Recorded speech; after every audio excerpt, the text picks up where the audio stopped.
बंदी छोड़ सतगुरु रामपाल जी महाराज जी की जय हो। परमपिता परमेश्वर की सभी प्यारी आत्माओं को दास का सत्साई। पुण्यात्माओं, ये लाइव वीडियो का दूसरा पार्ट है। पहला जो लाइव था वो 4 घंटे की उसकी लिमिट थी, पूरे हो चुके हैं। ये दूसरा पार्ट है। दास इस पार्ट को उसके साथ में ज्वाइन कर देगा लाइव एंड होने के बाद। तो बात चल रही थी नास्त्रेदमस जी की भविष्यवाणी को लेके, जो एक बहन ने अपने वीडियो के रूप में यूट्यूब पे डाला है। और उन्होंने उस वीडियो में जो बातें बताई हैं, नास्त्रेदमस ने उस साइरन संत की पहचान को लेकर जो बातें बताई हैं, वो 101% इस पूरे ब्रह्मांड में, पूरी पृथ्वी पे आध्यात्मिक जीवन में यदि किसी साधु संत महात्मा पे मिलती हैं तो वो केवल परम पूज्य सतगुरु रामपाल जी महाराज जी हैं। और नास्त्रेदमस जी ने बताया कि जिस समय उस साइरन संत का प्रादुर्भाव होगा, जिस समय उस मुक्तिदाता का बुरा समय चल रहा होगा परिस्थितियों वश, क्योंकि परमेश्वर इस पृथ्वी लोक पे जब भी आते हैं मानव शरीर धारण करके आते हैं और एक आम व्यक्ति की तरह वो लीला करते हैं, एक आम व्यक्ति की तरह।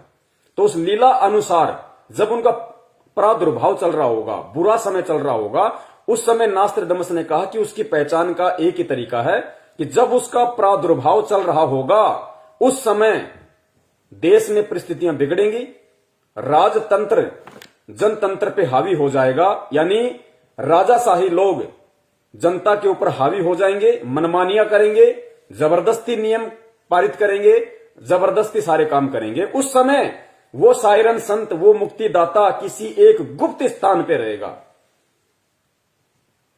और जहां वो होगा उस जगह पे लोहे या इस्पात से संबंधित कुछ होगा।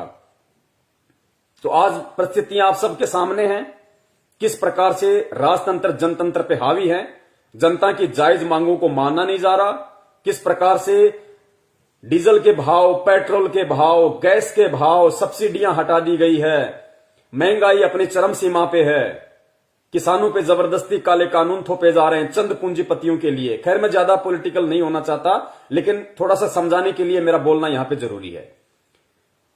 तो ये तीनों जो पहचान उन्होंने बताई कि जिस समय उसका प्रादुर्भाव होगा, बुरा दौर होगा उस महापुरुष का, उस समय ये पहचान होगी कि देश में, भारत देश में जनतंत्र पे राजतंत्र हावी हो जाएगा। वो बिल्कुल हो ही रहा है।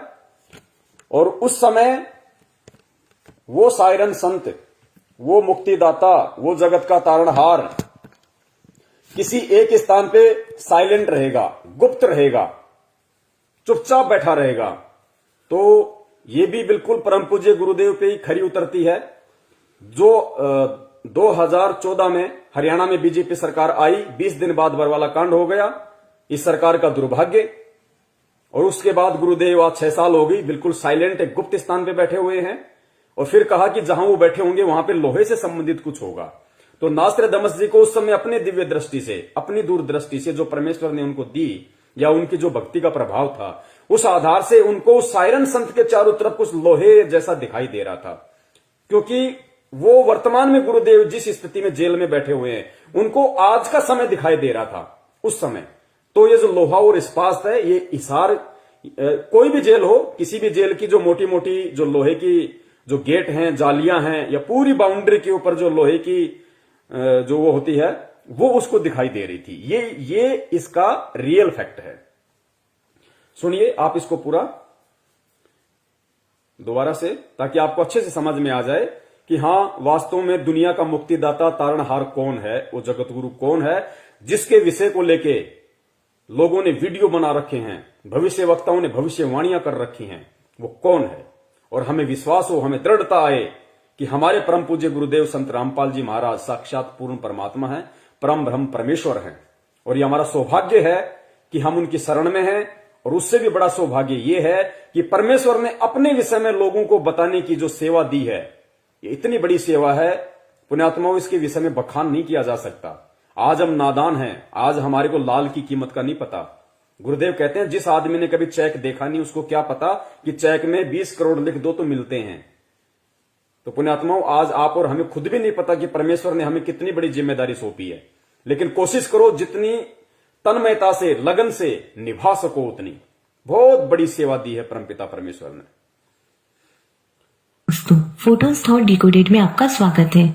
कल की अवतार श्रृंखला में ये तीसरा वीडियो है और आज के वीडियो में हम नास्ट्राडामस के द्वारा की गई उन भविष्यवाणियों की चर्चा करेंगे जिसमें कि उन्होंने कुछ ऐसे संकेत दिए हैं कि जब भी मुक्तिदाता या शायरन सैलिन का प्रादुर्भाव होगा उस समय किस तरह की परिस्थितियां हमारे समक्ष बनेंगी।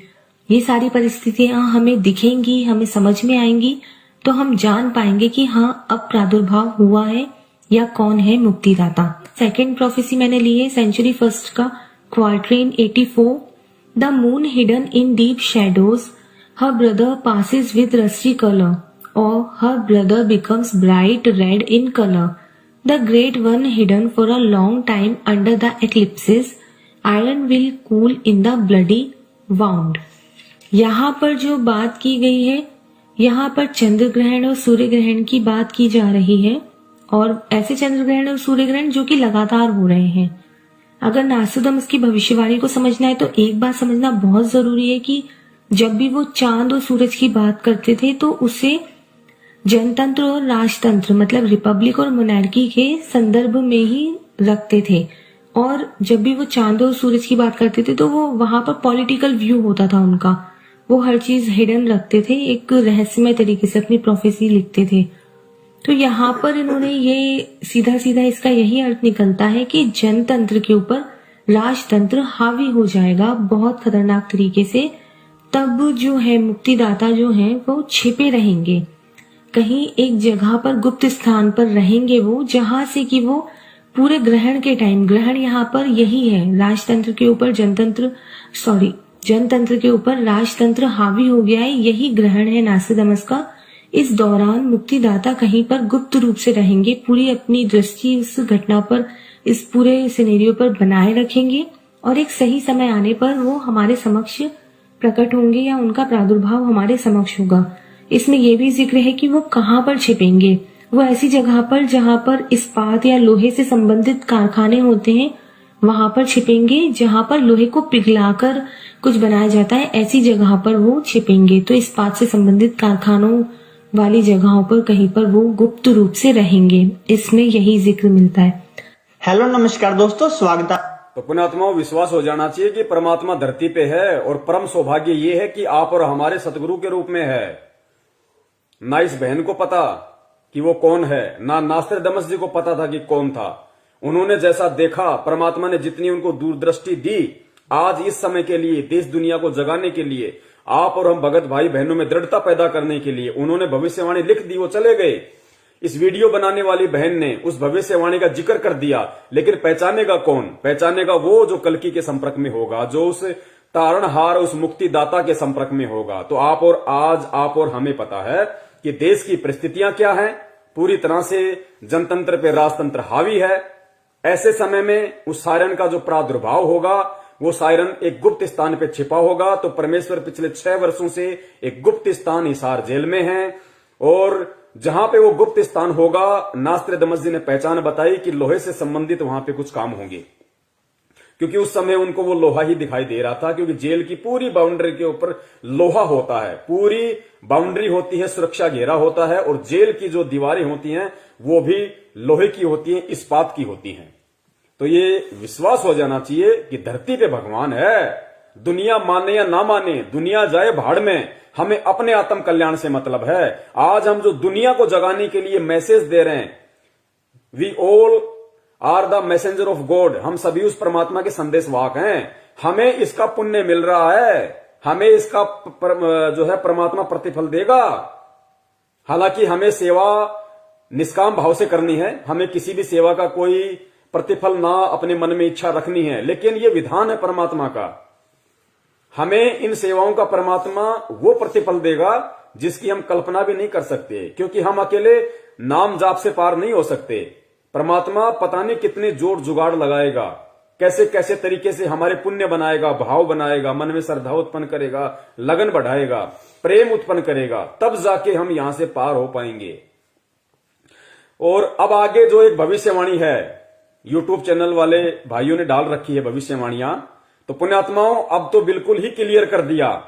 इन भविष्यवाणियों में तो एक एक पॉइंट इस कदर उन भाइयों ने क्लियर कर दिया है, पुण्यात्माओं सुन के आत्मा गदगद हो जाएगी कि परमपिता परमेश्वर सतगुरु रामपाल जी महाराज जी के ऊपर ही सारी भविष्यवाणियां फिट बैठती हैं। हाथी के कपड़े हाथी पर ही फिट बैठेंगे। झोटे पे या गधे पे कोई बैठाने की कोशिश करेगा, मैं फिर कहता हूं, वो एंड में अपना मजाक बनवाएगा।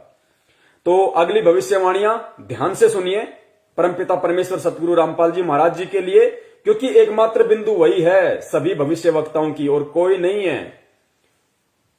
अरे भैया, किसी पे एक पे तो बैठे, एक भी भविष्यवाणी किसी एक पे तो फिट बैठे, लेकिन किसी पे नहीं बैठ रही सिवाय जगत गुरु के, सिवाय बंदी छोड़ सतगुरु रामपाल जी महाराज जी के। सुनिए। हेलो नमस्कार दोस्तों, स्वागत है आप सभी का। गाइस, कल हमने एक वीडियो डाली थी जिसमें हमने पंडित जी द्वारा बताई गई भविष्यवाणियों के बारे में बताया था आप लोगों को। उसमें बहुत सारे लोगों ने कहा था कि इसका सेकंड पार्ट भी लेकर आए। तो गाइस, आज हम हाजिर हैं उसके सेकंड पार्ट के साथ। इसमें जो वीडियो में बताएंगे पंडित जी द्वारा जो बातें बताएगी कल के अवतार के बारे में, ऐसी ऐसी बातें जो शायद आप लोगों ने आज तक सुनी ही ना हो। जब मेरे को वो बातें पता चली तो वाकई में मैं भी हैरान रह गया। तो वीडियो एक चीज नोट करना, ये हमारे जितने भी भाई बहन जो यूट्यूब पे वीडियो बना डाल रहे हैं भविष्यवाणियों को लेके, इन सब की नजर में, इन सब की दृष्टि में वो कल की बसा हुआ है, कलयुग के एंड में आने वाला। लेकिन फिर ये कह देते हैं कि वो आ चुका है, वो प्रकट हो चुका है। ये बेचारे भूल जाते हैं कि हमारी दृष्टि तो उस विष्णु अवतार के ऊपर है। तो फिर वर्तमान में कौन आ गया? अगर हम उसके विषय में भविष्यवाणियां कर रहे हैं तो वो तो लाखों वर्ष बाद आना है। फिर वर्तमान में कौन है जो प्रकट हो चुका है इन भविष्यवाणियों के अनुसार?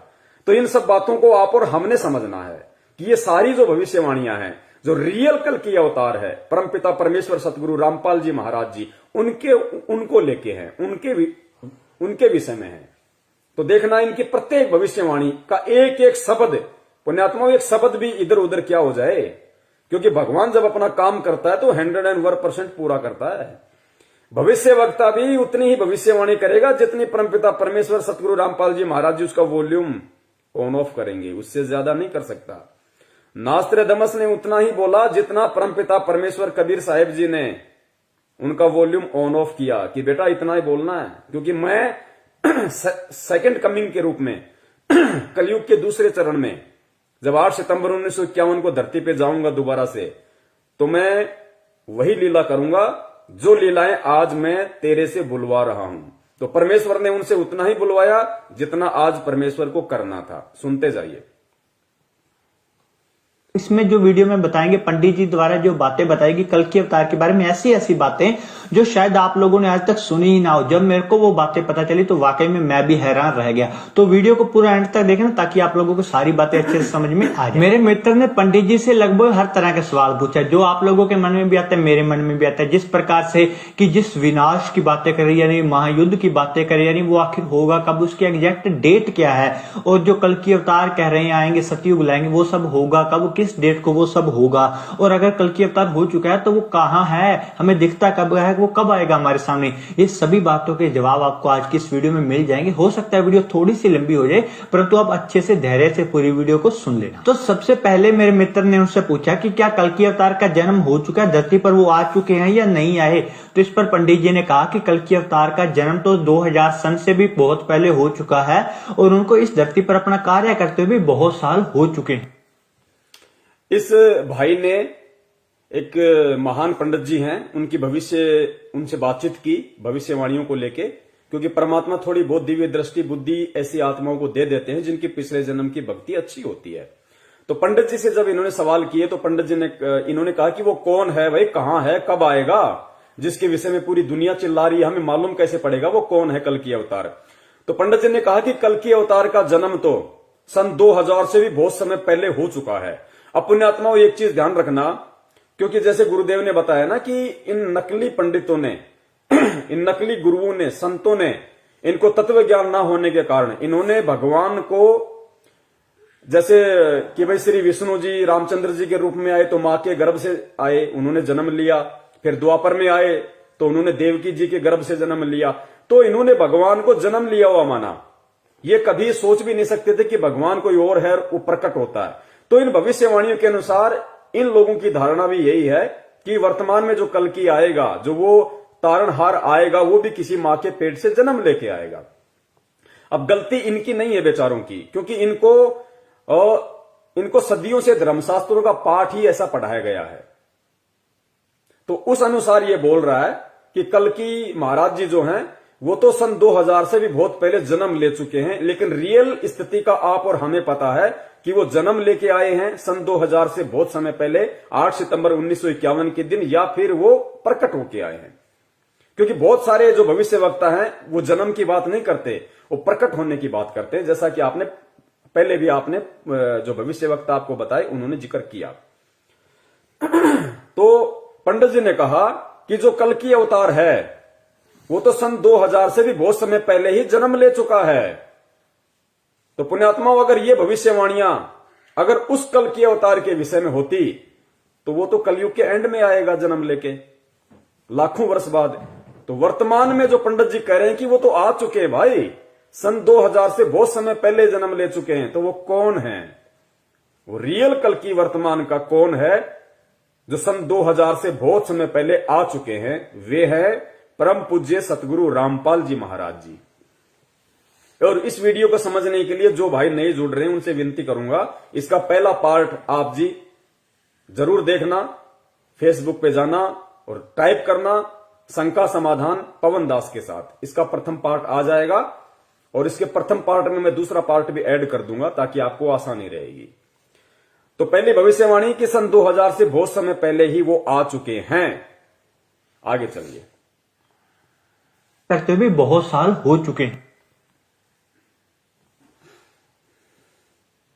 तो इसके बाद मेरे मित्र ने पंडित जी से पूछा कि पंडित जी जिस विनाश की बातें करी जा रही हैं उस विनाश की आखिर एग्जैक्ट डेट क्या है, वो कब होने वाला है? तो इस पर पंडित जी ने कहा कि विनाश का समय तो हो चुका है, आज नहीं आज से बहुत समय पहले हो चुका था। जब जब भी साइंटिस्टों ने इस प्रकार की भविष्यवाणी या बातें बताई कि दुनिया खत्म होने वाली, जिस प्रकार से 2012 में दिसंबर में बात कही जा रही थी कि 12 दिसंबर को दुनिया खत्म हो जाएगी, इससे पहले भी लगभग 1998 और पहले भी बहुत बार साइंटिस्टों ने इस प्रकार की बात कही है कि दुनिया खत्म हो जाएगी, इसके आसार बन रहे हैं। तो पंडित जी ने कहा कि तब धरती के विनाश का जो समय था वो निश्चित हो चुका था, परंतु जो कल्कि अवतार अपना कार्य कर रहे थे उन्होंने ही अपने प्रताप से वो समय को आगे आगे टालते आ रहे हैं। तो आपको बता दें कि 2012 पुण्यात्माओं ध्यान देना, ये विशेष टॉपिक है। जब इन्होंने पंडित जी से पूछा कि पंडित जी लोग कहते हैं कि भाई विनाश का समय नजदीक है, धरती पे विनाश होने वाला है, पूरी पृथ्वी का सत्यानाश होने वाला है, तो पंडित जी ने कहा कि भाई वो विनाश का समय तो बहुत पहले निकल चुका है, वो विनाश का समय तो बहुत पहले निर्धारित था।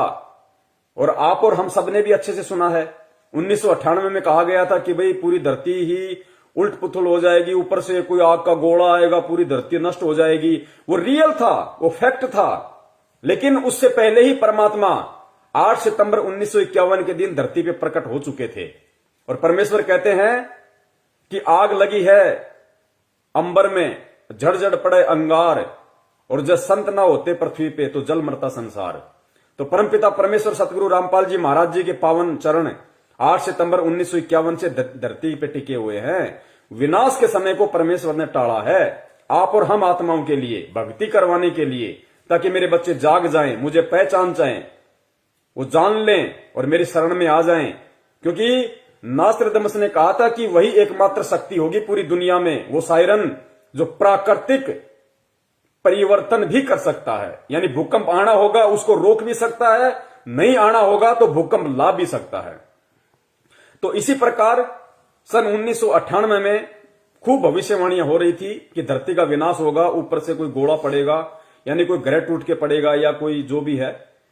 तो वो बिल्कुल फैक्ट था। लेकिन उस परमपिता परमेश्वर सतगुरु रामपाल जी महाराज जी के प्रताप से, उनकी दया से, उनकी मेहर से, क्योंकि भगवान जब पृथ्वी पे आता है तो ज्ञान का प्रचार करता है, और जब कुछ आत्माएं उनसे जुड़ जाती है तो उन आत्माओं की बदौलत फिर वो परमात्मा पृथ्वी पे एक अच्छा माहौल पैदा करता है धीरे धीरे। क्योंकि परमात्मा हर परिस्थिति को कम ज्यादा करने में सक्षम है।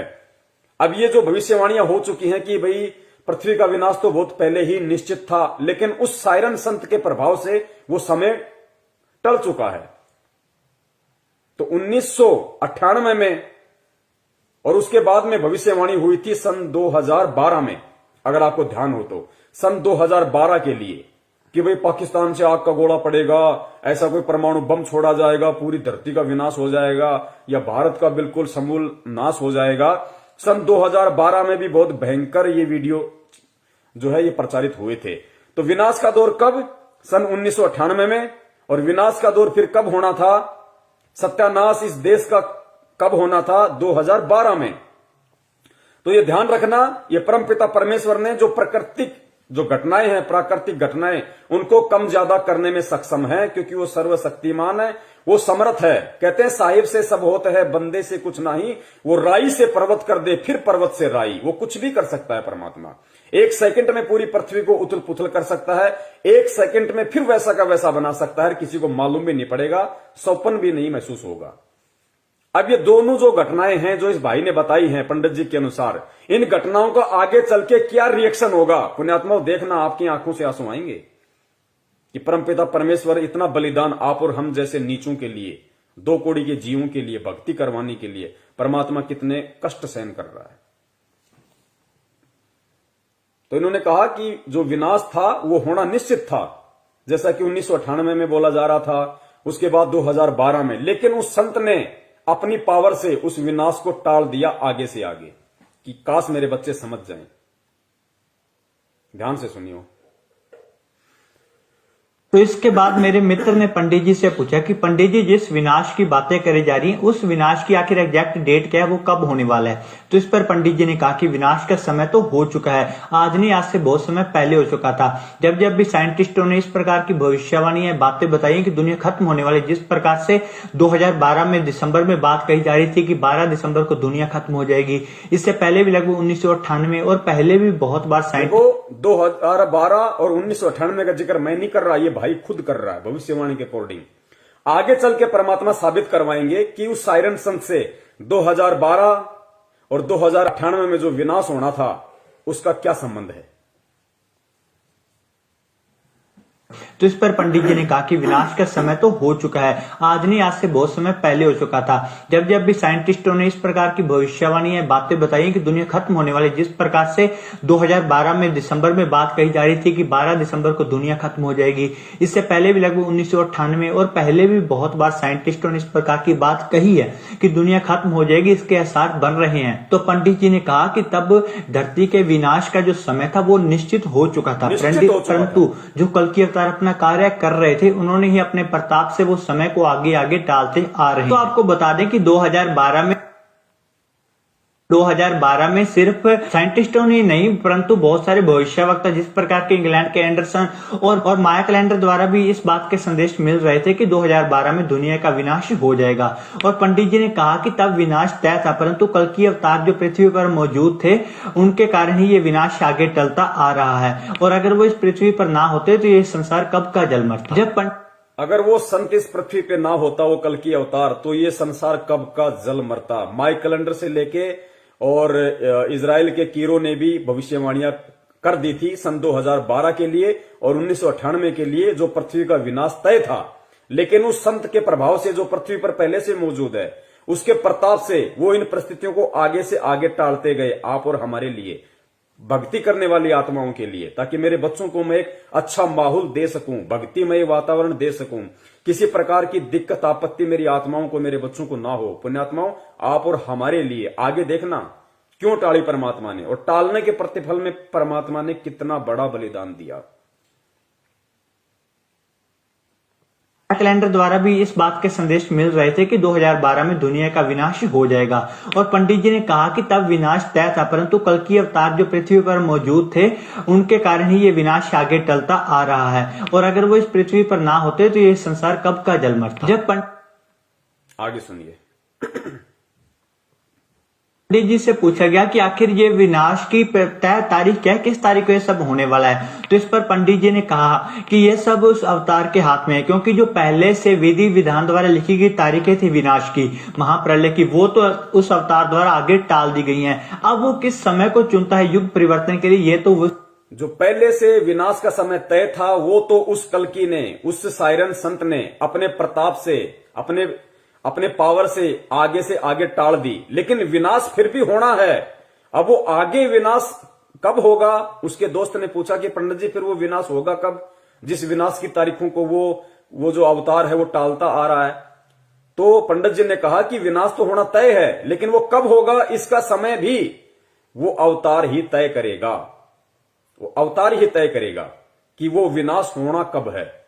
तो पुण्यात्मा, विनाश टाला भी जा सकता है, परमेश्वर के हाथ में। दुनिया अगर उन्हें पहचान ले तो, स्वीकार कर ले तो, अन्यथा ऐसा होना संभव है नहीं ठोकर लगे बिना। तो विनाश तो निश्चित है। एक चीज ध्यान रखना पुण्यात्माओं, परमपिता परमेश्वर सतगुरु रामपाल जी महाराज जी का एक वचन है, और संत का हर वचन, कहते हैं संत वचन पलटे नहीं, चाहे पलट जाए ब्रह्मांड। गुरुदेव ने बार बार कबीर सागर को पढ़ाते समय आप और हमें बताया कि पुण्यात्माओं, एक दिन देख लेना पूरी दुनिया ये भक्ति करेगी। कबीर सागर में लिखा है, घर घर होगा बोध विचारा।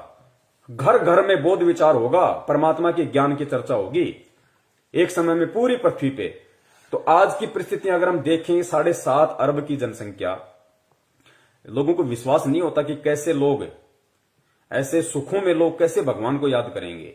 पुण्यात्माओं, उस विनाश के बाद उस समय आएगा कि घर घर में परमात्मा की चर्चा होगी, क्योंकि उस विनाश के समय में इस पृथ्वी पे आधे ही प्राणी रह जाएंगे। ये देख लो, इतना भयंकर तांडव मचेगा, आप और हमारी आंखों के सामने होगा। वो इस पृथ्वी पे आधे ही प्राणी बचेंगे, और वही बचेंगे जो भक्ति करने की इच्छा रखते होंगे। आप देखना आगे की भविष्यवाणियों में, वही बचेंगे और नहीं बचेगा। 15-15 कोस पे कोई आदमी दिखाई नहीं देगा। भविष्य वक्ताओं ने कहा है कि मकान खाली पड़े रहेंगे, 10-10 मंजिले, 50-50 मंजिले की जो बिल्डिंगें, जो लोगों ने बिना ज्ञान के माया प्राप्ति के लिए बना बना के छोड़ रखी है किराए पे देने के लिए, गुरुदेव ने कहा कि खाली पड़े रहेंगे। इनके अंदर कुत्ते भी नहीं बसेंगे, कुत्ते भी। वो समय आएगा, सुनना आगे कि जो पहले से विधि विधान द्वारा लिखी गई तारीखें थी विनाश की, महाप्रलय की, वो तो उस अवतार द्वारा आगे टाल दी गई हैं। अब वो किस समय को चुनता है युग परिवर्तन के लिए, ये तो उसी अवतार पर डिपेंड करता है। पंडित जी ने कल के अवतार के बारे में और बताते हुए कहा कि यह जो अवतार होगा वो आज तक का सबसे बड़ा ईश्वरीय अवतार होगा। जिस प्रकार के आज के समय में सभी धर्म वाले अपने अपने धर्म गुरुओं के ऊपर श्रद्धा रखते हैं, उनकी पूजा करते हैं, आने वाले समय में इनके ऊपर श्रद्धा पूरे विश्व के लोग रखेंगे, इनकी पूजा पूरे विश्व में करी जाएगी।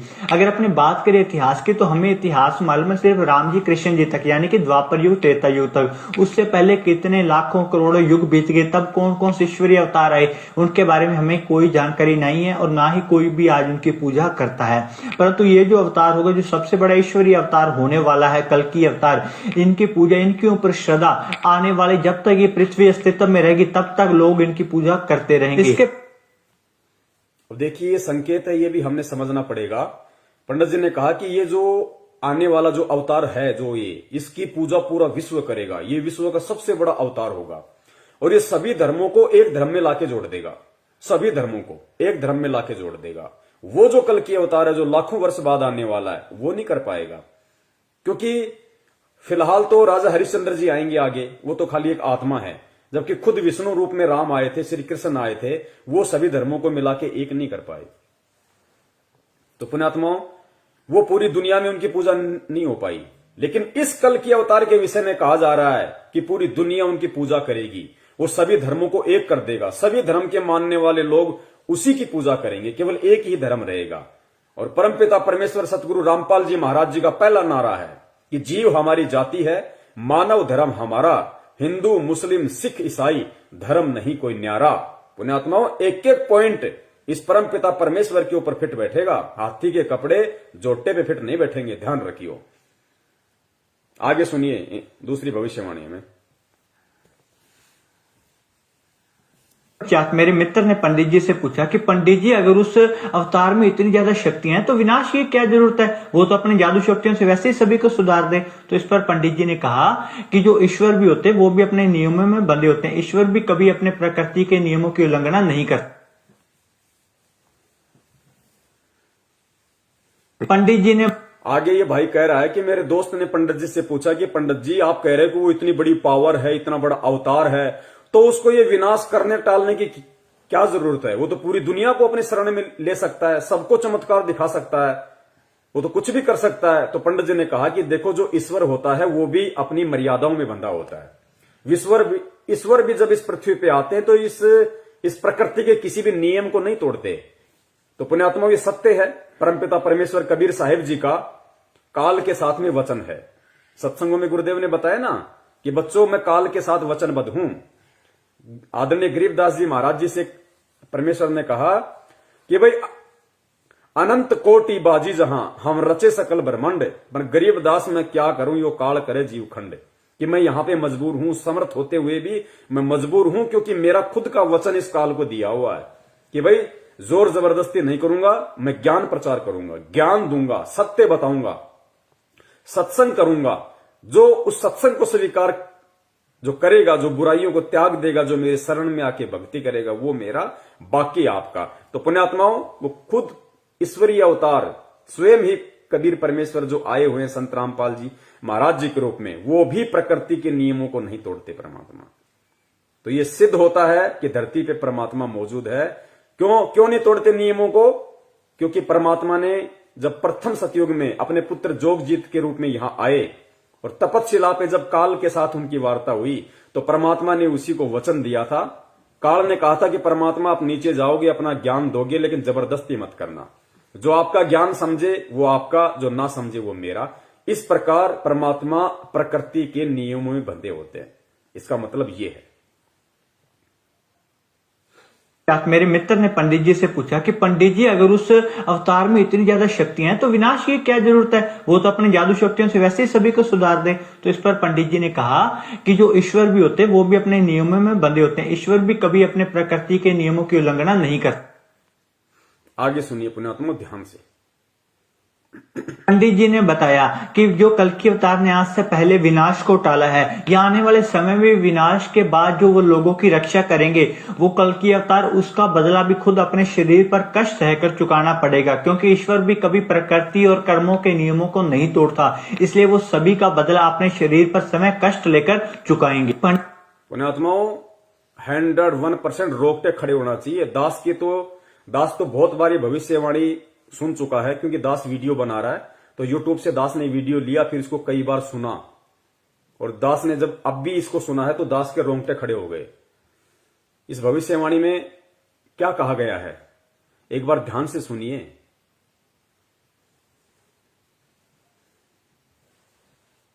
पंडित जी ने बताया कि जो कल्कि अवतार ने आज से पहले विनाश को टाला है, या आने वाले समय में विनाश के बाद जो वो लोगों की रक्षा करेंगे, वो कल्कि अवतार, उसका बदला भी खुद अपने शरीर पर कष्ट सहकर चुकाना पड़ेगा। क्योंकि ईश्वर भी कभी प्रकृति और कर्मों के नियमों को नहीं तोड़ता, इसलिए वो सभी का बदला अपने शरीर पर समय कष्ट लेकर चुकाएंगे। पंडित जी ने इतिहास का उदाहरण, इन्होंने कहा कि पंडित जी ने इनको कहा, इनके पूछने पे, कि वो जो कल्कि अवतार होगा, जो तारणहार होगा, और उसने पृथ्वी के विनाश के समय को जो टाला है, यानी सन 1998 में जो पृथ्वी का विनाश होना था, निश्चित था, परमपिता परमेश्वर सतगुरु रामपाल जी महाराज जी ने, उस अवतारी महापुरुष ने उस विनाश को टाला। और उसके बाद में 2012 में जो विनाश निश्चित था, उस विनाश को उस परमात्मा ने टाला, आगे बढ़ाया समय को, और फिर कहा कि आने वाले समय में जो विनाश होने वाला है, उस विनाश में वो जिन जिन आत्माओं की रक्षा करेगा, क्योंकि पुण्यात्माओं उस विनाश में हम बच जाएं, या हमारे जैसे और भाई बहन बच सकें, इतने पुण्य हमारे पास नहीं है। परमात्मा अपने पुण्यों से, परमात्मा अपने प्रभाव से, अपनी शक्ति से, प्रकृति के नियमों को तोड़ते हुए, पुण्यात्माओं देख लो, बाप अपने बच्चों के लिए क्या क्या नहीं करेगा। परमात्मा, क्योंकि काल को चाहिए हिसाब, भाई चाहे कोई मरो कोई बचाओ, मुझे जितने मारने थे मुझे उतने चाहिए। तो परमात्मा अपनी तरफ से, अपने कोटे से हमारी रक्षा करेगा आने वाले समय में, हम भक्तों की भी। और 1998 में जिस विनाशकारी समय को परमात्मा ने आगे बढ़ाया, क्योंकि वो निश्चित था, वो प्रकृति ने निश्चित कर रखा था, काल ने विनाश का समय निश्चित कर रखा था, लेकिन परमात्मा ने उसको आगे बढ़ा दिया, टाल दिया। फिर 2012 में उस विनाश के समय को टाल दिया। तो पंडित जी ने कहा कि भगवान भी कभी प्रकृति के नियमों को नहीं तोड़ते। भगवान ने प्रकृति को पूरा हिसाब देना है, उसको पूरा हिसाब देगा परमात्मा कि भाई तेरे इसमें हस्तक्षेप नहीं करूंगा मैं। काल की नजरों में तो विनाश हो चुका, काल को नहीं पता कि पृथ्वी पे बिल्कुल सही वातावरण है। उसकी दृष्टि में तो परमात्मा ने काल को विनाश दिखा दिया कि तूने जितने मारने थे तूने देख मार दिए, लेकिन मैंने मेरी गुप्त शक्ति से इन सबको बचाया हुआ है। तो पंडित जी ने कहा कि भगवान भी कभी प्रकृति के नियमों को नहीं तोड़ता, और भगवान ने 2 बार जो विश्व का विनाश होना निश्चित था, उन घटनाओं को जो उन्होंने आगे बढ़ाया, जो उन्होंने उस घटनाओं को टाला, उसका बदला वो अवतार अपने शरीर पर कष्ट सह के चुकाएगा। पुण्यात्माओं, 1998 का जो प्रकृति को परमात्मा ने बचाया, पूरी दुनिया को परमात्मा ने बचाया, धरती पे आके 1998 में जो विनाश होना था, उसका बदला परमात्मा को अपने शरीर पे सन 2006 में जेल जाके कष्ट उठा के, कोड़े खा के, 3rd डिग्री लेके चुकाना पड़ा परमात्मा ने। 1998 के विनाश को आप और हम जैसे दुष्टों से भक्ति करवाने के लिए, राजनीति करवाने के लिए नहीं, आरक्षणबाजी करवाने के लिए नहीं, हम जैसे दुष्टों से भक्ति करवाने के लिए, हमारे आत्म कल्याण के लिए परमात्मा ने 1998 का जो निश्चित था विनाश, उसको टाला और काल के डॉक्यूमेंट्स में उसको पूरा किया, अपने शरीर पे कोड़े खाके। सन 2006 में परमात्मा जब करोथा कांड हुआ, जेल गए, 2008 में आए, और करोथा कांड में दास ने पहले भी जिक्र किया था, पुण्यात्मा रोहतक जेल में थे परमात्मा, परमेश्वर का रिमांड, क्योंकि वो परमेश्वर को परमेश्वर नहीं मानते, क्योंकि परमेश्वर एक आम व्यक्ति की भूमिका में है। रिमांड हुआ परमात्मा का, अपने शरीर पे परमात्मा ने कोड़े खाए, कष्ट सहन किया। हिसार रोहतक जेल में परमेश्वर के रिमांड के दौरान जो अंदर जो व्यक्ति थे, जो बताते हैं कि छाती के बाल तक उखाड़ लिए गए थे परमपिता परमेश्वर सतगुरु रामपाल जी महाराज जी के। वो कष्ट परमात्मा ने आप और हम जैसे दुष्टों के लिए सहन किया, जो पंडित जी अपनी भविष्यवाणी में बता रहे हैं। हालांकि उन्हें नहीं पता वो कौन है, लेकिन उसका निर्णय तो आज आप और हम करेंगे, क्योंकि वो दृष्टि परमात्मा ने आप और हमें दी है। तो 1998 का जो विनाश था, उसको परमेश्वर ने टाला, और उस विनाश की सजा परमेश्वर ने 2006 में अपने शरीर के ऊपर ली। फिर 2012 का विनाश था, परमात्मा ने उसको टाला, और उस विनाश की सजा परमात्मा ने 2014 के बाद में 4 बार परमेश्वर का रिमांड वहां पे हुआ। इस बात को आप और हम समझ सकते हैं कि परमेश्वर आम संत की भूमिका में है, और जेल वाले उन्हें कोई भगवान नहीं मानते, कोई परमात्मा नहीं मानते, उनकी नजर में वो कैदी है, मुजरिम है। तो 2012 का जो विनाश निश्चित था, उस घटना को परमेश्वर ने आगे बढ़ाया, और उस घटना का जो वो दंड था, वो परमेश्वर ने अपने शरीर पे भोगा 2014 के करोथा कांड के बाद में। तो पुण्यात्माओं, आज भी यदि हम इस भक्ति से या इस भगवान से नागा करेंगे, इस भक्ति और भगवान पे अविश्वास प्रकट करेंगे, बात बात पे ये कह के कि मैं ये मर्यादा नहीं निभा सकता, हम लोगों का सामना नहीं करेंगे, हम समाज की कुरीतियों का सामना नहीं करेंगे, हम अगर परमेश्वर के नियमों को नहीं निभाएंगे, तो पुण्यात्माओं गधा कुत्ता बनने से नहीं बच पाएंगे। जब इतना कष्ट वो परमेश्वर आप और हम जैसे नीचों के लिए खुद उठा रहा है, तो हमारी भी तो कुछ जिम्मेदारी बनती होगी। या बाप ही हमेशा परीक्षा देता रहेगा, बाप ही सारे कष्ट और दुख परेशानियां झेलता रहेगा, लोगों की गालियां खाता रहेगा, लोगों से रिमांड कि अब भी हम नियम तोड़े। और क्या नियम है? ये तो बुराइयां हैं, गंदगी, ये तो जानवर को भी नहीं करनी चाहिए। बीड़ी, सिगरेट, गांजा, अफीम, कुचरित्र, कुदृष्टि है, ये व्यर्थ की ये परंपराएं, 12वां 13वां। अरे मर गया तो मर गया, दुनिया नहीं मर रही क्या? हम नहीं मरेंगे क्या? हम सर का मुंडन करवा लेंगे तो क्या वो जिंदा हो जाएगा? 2 पंडितों को बैठा के उनका पेट भर देंगे तो क्या जिंदा हो जाएगा? उसके नश्वर शरीर का, उसके मिट्टी शरीर की अस्थियां गंगा जी में जाके भवाएंगे, क्या वो मुक्त हो जाएगा? हम तो उल्टा गंगा जी को दूषित करने का पाप अपने सिर पे मोल ले रहे हैं। कौन से नियम है? क्या नियम है? ये तो बुराइयां हैं, ये तो किसी को भी नहीं करने चाहिए। और हम कहते हैं कि ये हमसे हो नहीं पाएंगे। मैं मेरे पति का विरोध नहीं सहन कर पा रही, मैं मेरी पत्नी का विरोध नहीं सहन कर पा रही।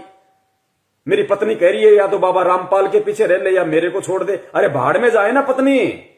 कितनी बार मिल गई ऐसी पत्नी हमें? कौन सा हमारा उसने उद्धार कर दिया? हमारा शरीर खा गई, हमारा पैसा खा गई, जवानी खा गई, कौन सा हमारा उसने उद्धार कर दिया? तो पुण्यात्माओं, अब दृढ़ हो जाओ।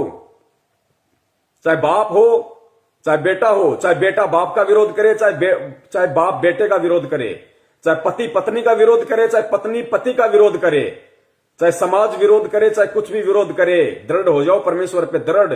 और जब दृढ़ हो जाओगे ज्ञान आधार से, तो परमेश्वर फिर झुकने नहीं देंगे। भगवान भी तो कोई चीज है, फिर भगवान का रोल कहां होगा, वो कब काम आएंगे। और परमेश्वर कहते हैं, जैतू चाले एक कदम मैं चालू कदम 60, कि तू एक कदम तो मेरे लिए आगे बढ़, मेरे लिए संघर्ष कर। मैं चालू कदम 60, मैं 60 कदम आगे रहूंगा तेरे से, तेरा रक्षक बन के झाड़ू निकालूंगा तेरे आगे, तेरे भक्ति रूपी सफर में तेरे जीवन में कोई परेशानी कांटा ना चुभ जाए। जैतू चाले एक कदम मैं चालू कदम 60, और जैतू हो जा काठ का मैं हो जाऊं लोहे की लाठ। तू एक बार लकड़ी के जितना मजबूत तो बन, मैं लोहे की तरह मजबूत बन के तेरे आगे खड़ा हो जाऊंगा।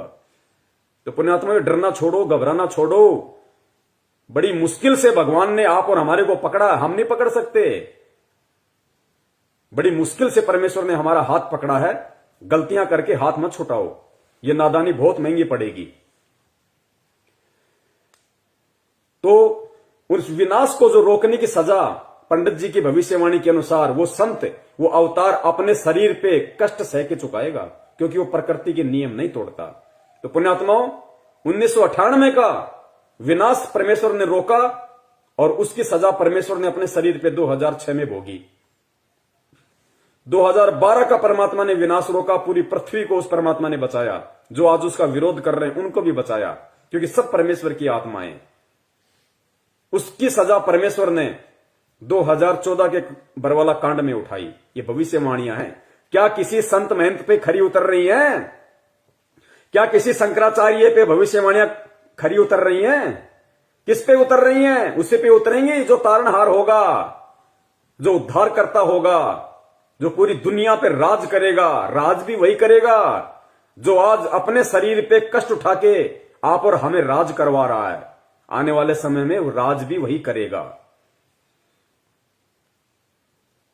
जो कल्कि अवतार ने आज से पहले विनाश को टाला है, या आने वाले समय में विनाश के बाद जो वो लोगों की रक्षा करेंगे, वो कल्कि अवतार, उसका बदला भी खुद अपने शरीर पर कष्ट सहकर चुकाना पड़ेगा। क्योंकि ईश्वर भी कभी प्रकृति और कर्मों के नियमों को नहीं तोड़ता, इसलिए वो सभी का बदला अपने शरीर पर समय कष्ट लेकर चुकाएंगे। पंडित जी ने इतिहास का उदाहरण देते हुए कहा कि जिस प्रकार से श्री राम जी ने जब बाली का वध करा था तीर मारकर, तो उन्होंने भी उसका बदला चुकाया था श्री कृष्ण जी के रूप में जन्म लेकर, क्योंकि श्री कृष्ण जी की मृत्यु भी तीर लगने से हुई थी। तो ये जो कर्मों का नियम है, ये सभी पर लागू होता है। कर्मों का बदला चुकाना ही पड़ता है। और ये जो कल्कि अवतार हैं, अगर ये भी जो जिस प्रकार से विनाश को आगे टाल रहे हैं, लोगों के कष्टों को दूर करेंगे, या जब विनाश होगा पृथ्वी पर तब जो लोगों के कष्टों को दूर करेंगे, तो उसका बदला भी इनको खुद के ऊपर चुकाना पड़ेगा। फिर चाहे वो संसारिक रूप में अपने जो बाहरी। और दूसरा पुण्यात्मा, ध्यान रखना, भक्ति तो हम करते नहीं, और बात बात पे परमात्मा से प्रार्थना कर देते हैं हजारों। सिर में दर्द हो गया तो परमात्मा से प्रार्थना, खांसी हो गई तो परमात्मा से प्रार्थना, और कोई बीमारी हो गई तो परमात्मा से प्रार्थना, घर में पैसा नहीं तो परमात्मा से प्रार्थना, लड़की के लड़का नहीं हुआ तो परमात्मा से प्रार्थना, 2 दिन काम धंधा सही नहीं चला तो परमात्मा से प्रार्थना। हम इतने बड़े मंद बुद्धि हैं। अरे परमेश्वर हमें हमारी प्रार्थनाओं के ऊपर जो हमारी रक्षा कर रहे हैं, हमारी नासमझी के चलते भक्ति हम करते नहीं। गुरुदेव ने कहा कि बेटा, भक्ति से सब चीजों का सब कुछ होगा, लेकिन भक्ति हम करते नहीं। डिमांड परमात्मा से रोजाना लाख कर देते हैं, और काल भगवान तो यही करता है, परमात्मा को दुखी संगत में छोड़ दिए इन काल एजेंटों ने। ये लो जी, सतलोक आश्रम मैनेजमेंट हरियाणा की ये प्रार्थनाओं के नंबर, इन पे प्रार्थना लगाओ, इन पे प्रार्थना लगाओ। भक्ति कोई करता नहीं, प्रार्थना लगाओ, खुद भी लुटो, परमात्मा को भी दुखी करो। दुखी कैसे? अगर परमेश्वर हमारे कष्ट हरेंगे तो इस पृथ्वी का नियम है, या इस ब्रह्मांड का नियम है। अगर परमेश्वर हमारी बीमारियां ठीक करेंगे तो हमारे पास तो भक्ति है नहीं, हम तो भक्ति करते नहीं। तो परमात्मा अपने बच्चों को दुख देख नहीं सकता, तो परमेश्वर अपने कोटे से हमें लाभ देता है, हमारी उन बीमारियों को, परेशानियों को ठीक करता है। और फिर प्रकृति के नियम अनुसार वो बीमारियां परमात्मा ने अपने शरीर पे लेके उनका कष्ट उठाना पड़ता है। हिसार जेल से परमात्मा ने कितनी याचिका लगाई, दांत दर्द की, पीठ दर्द की, छाती में दर्द की। पुण्यात्माओं, ये हमारी अनावश्यक जो डिमांड है परमात्मा से, कार की, कोठी की, पैसों की, लड़कों की, लड़कियों की, गाड़ी की, घोड़ों की, ये अनावश्यक जो हमारी डिमांडें हैं ना, हमारी मंद बुद्धि के चलते जो हम उस परमात्मा से करते हैं, वो परमात्मा तो दयालु है, वो तो डिमांडें पूरी अपनी करेगा। क्योंकि जो व्यक्ति जब बल्कि माता पिता बन जाते हैं ना, तब उन्हें मालूम पड़ता है। छोटे बच्चे को नहीं पता कि मेरे माता पिता की आर्थिक स्थिति क्या है, लेकिन वो डिमांड कर देते हैं कि मेरे को बाइक चाहिए, मेरे को ये चाहिए, मेरे को वो चाहिए। तो माता पिता को पता है कि हमारी स्थिति ऐसी है नहीं, लेकिन बच्चों को तो कहीं ना कहीं से लाके देना ही पड़ेगा, वरना उनका दिल टूटेगा। तो वो कहीं से वो कर्जा करते हैं, उधार लेते हैं, फिर उस उधार को चुकाने के लिए वो तगारियां घेरते हैं बेचारे, गर्मी में, धूप में पसीने बहाते हैं, लेकिन बच्चों को दुखी नहीं करते। तो पुण्यात्माओं, ये जो अनावश्यक जो हमारी डिमांड है परमात्मा से देखी नहीं जाती, वो कहीं ना कहीं से पूरी करता है परमात्मा, और फिर वो कष्ट अपने ऊपर लेता है। फिर तो पुण्यात्माओं, हमें परमेश्वर से सिवाय भक्ति के कुछ नहीं मांगना। गुरुजी भी कहते हैं कि भक्ति दान मोहि दीजियो देवन के देवा हो, कि अगर तुम भक्ति मांगोगे और भक्ति तुम करोगे बच्चों, तो भक्ति से परमात्मा तुम्हें सारे सुख देगा, तुम्हें अलग से कुछ मांगने की जरूरत है ही नहीं। तो पुण्यात्माओं, इन चीजों का हमें ध्यान रखना है। लोगों के कष्टों को दूर करेंगे, या जब विनाश होगा पृथ्वी पर, तब जो लोगों के कष्टों को दूर करेंगे तो उसका बदला भी इनको खुद के ऊपर चुकाना पड़ेगा। फिर चाहे वो सांसारिक रूप में अपने जो बाहरी रूप से शरीर पर कष्ट लेकर या बदनामी का सामना करके उनको वो सब चीजें चुकानी पड़ेंगी। मेरे शरीर पे कष्ट लेके या बदनामी का सामना करके वो उनको चुकाना पड़ेगा। तो परमात्मा शरीर पे भी कष्ट ले रहे हैं और बदनामी, आज संत रामपाल जी महाराज जी का नाम ले दीजिए, लोगों के माथे में 3 तोड़ियां पड़ जाती है। सरकार ने उनको देशद्रोही बना दिया, देशद्रोही का कलंक लगा दिया, बेफालतू में, बेमतलब में, निराधार तरीके से। तो संत वेशभूषा में भी यदि आज कोई महाबदनाम है लोगों की अनभिज्ञता के कारण, तो कौन बदनाम है? संत रामपाल जी महाराज। ये भविष्यवाणियां उन्हीं पे फिट बैठेंगी और किसी पे फिट नहीं बैठ सकती सिवाय उनके अलावा। तो शरीर पे कष्ट लेके भी और बदनामी का दाग लेके भी इन भविष्यवाणियों के अनुसार अगर कोई फिट बैठता है तो परम पूज्य सतगुरु रामपाल जी महाराज जी, दुनिया में कोई नहीं है। टाल रहे हैं, लोगों के कष्टों को दूर करेंगे, या जब विनाश होगा पृथ्वी पर, तब जो लोगों के कष्टों को दूर करेंगे तो उसका बदला भी इनको खुद के ऊपर चुकाना पड़ेगा। फिर चाहे वो सांसारिक रूप में अपने जो बाहरी रूप से शरीर पर कष्ट लेकर या बदनामी का सामना करके उनको वो सब चीजें चुकानी पड़ेंगी। मेरे मित्र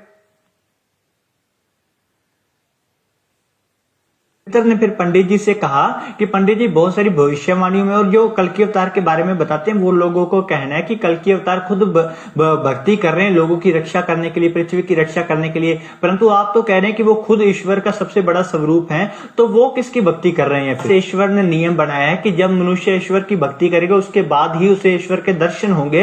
यही नियम की पालना खुद कल की अवतार ने भी करी है, इसलिए उन्होंने भक्ति करी थी खुद अपने ही स्वरूप के दर्शन करने के लिए। आगे इन्होंने पंडित जी से पूछा कि पंडित जी, आप तो कहते हैं कि वो तो खुद परमात्मा है, वो तो सबसे बड़ा ईश्वरीय अवतार है, फिर पंडित जी वो किसकी भक्ति कर रहा है और क्यों भक्ति कर रहा है?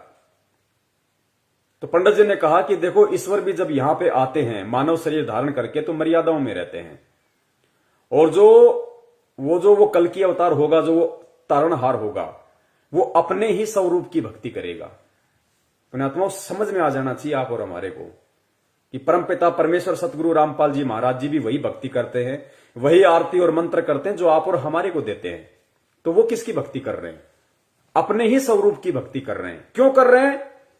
एक भगत के रूप में ये उदाहरण पेश करते हैं कि बच्चों, जिस प्रकार मैंने भक्ति करके परमात्मा पाया या मैं परमात्मा प्राप्त करूंगा, इसी विधि से भक्ति करके तुम परमात्मा प्राप्त कर सकते हो। इसलिए खुद ईश्वर होने के बावजूद भी मानव शरीर धारण करने के बाद में उन मर्यादाओं में बंध के खुद वो परमात्मा अपने ही स्वरूप की भक्ति करता है। पुण्यात्माओं, आप और हमें तो परमेश्वर ने ज्ञान दे दिया, ये तो वो लोग बातें बोल रहे हैं जिन लोगों को तत्व ज्ञान नहीं है। तो ये बुद्धि उनको परमात्मा ने दी कुछ समय के लिए, ताकि आप और हमें आज दृढ़ विश्वास हो जाए कि हम किसकी शरण में हैं, किसकी शरण में हैं हम। सुनिए ध्यान से, अपने ही स्वरूप की भक्ति।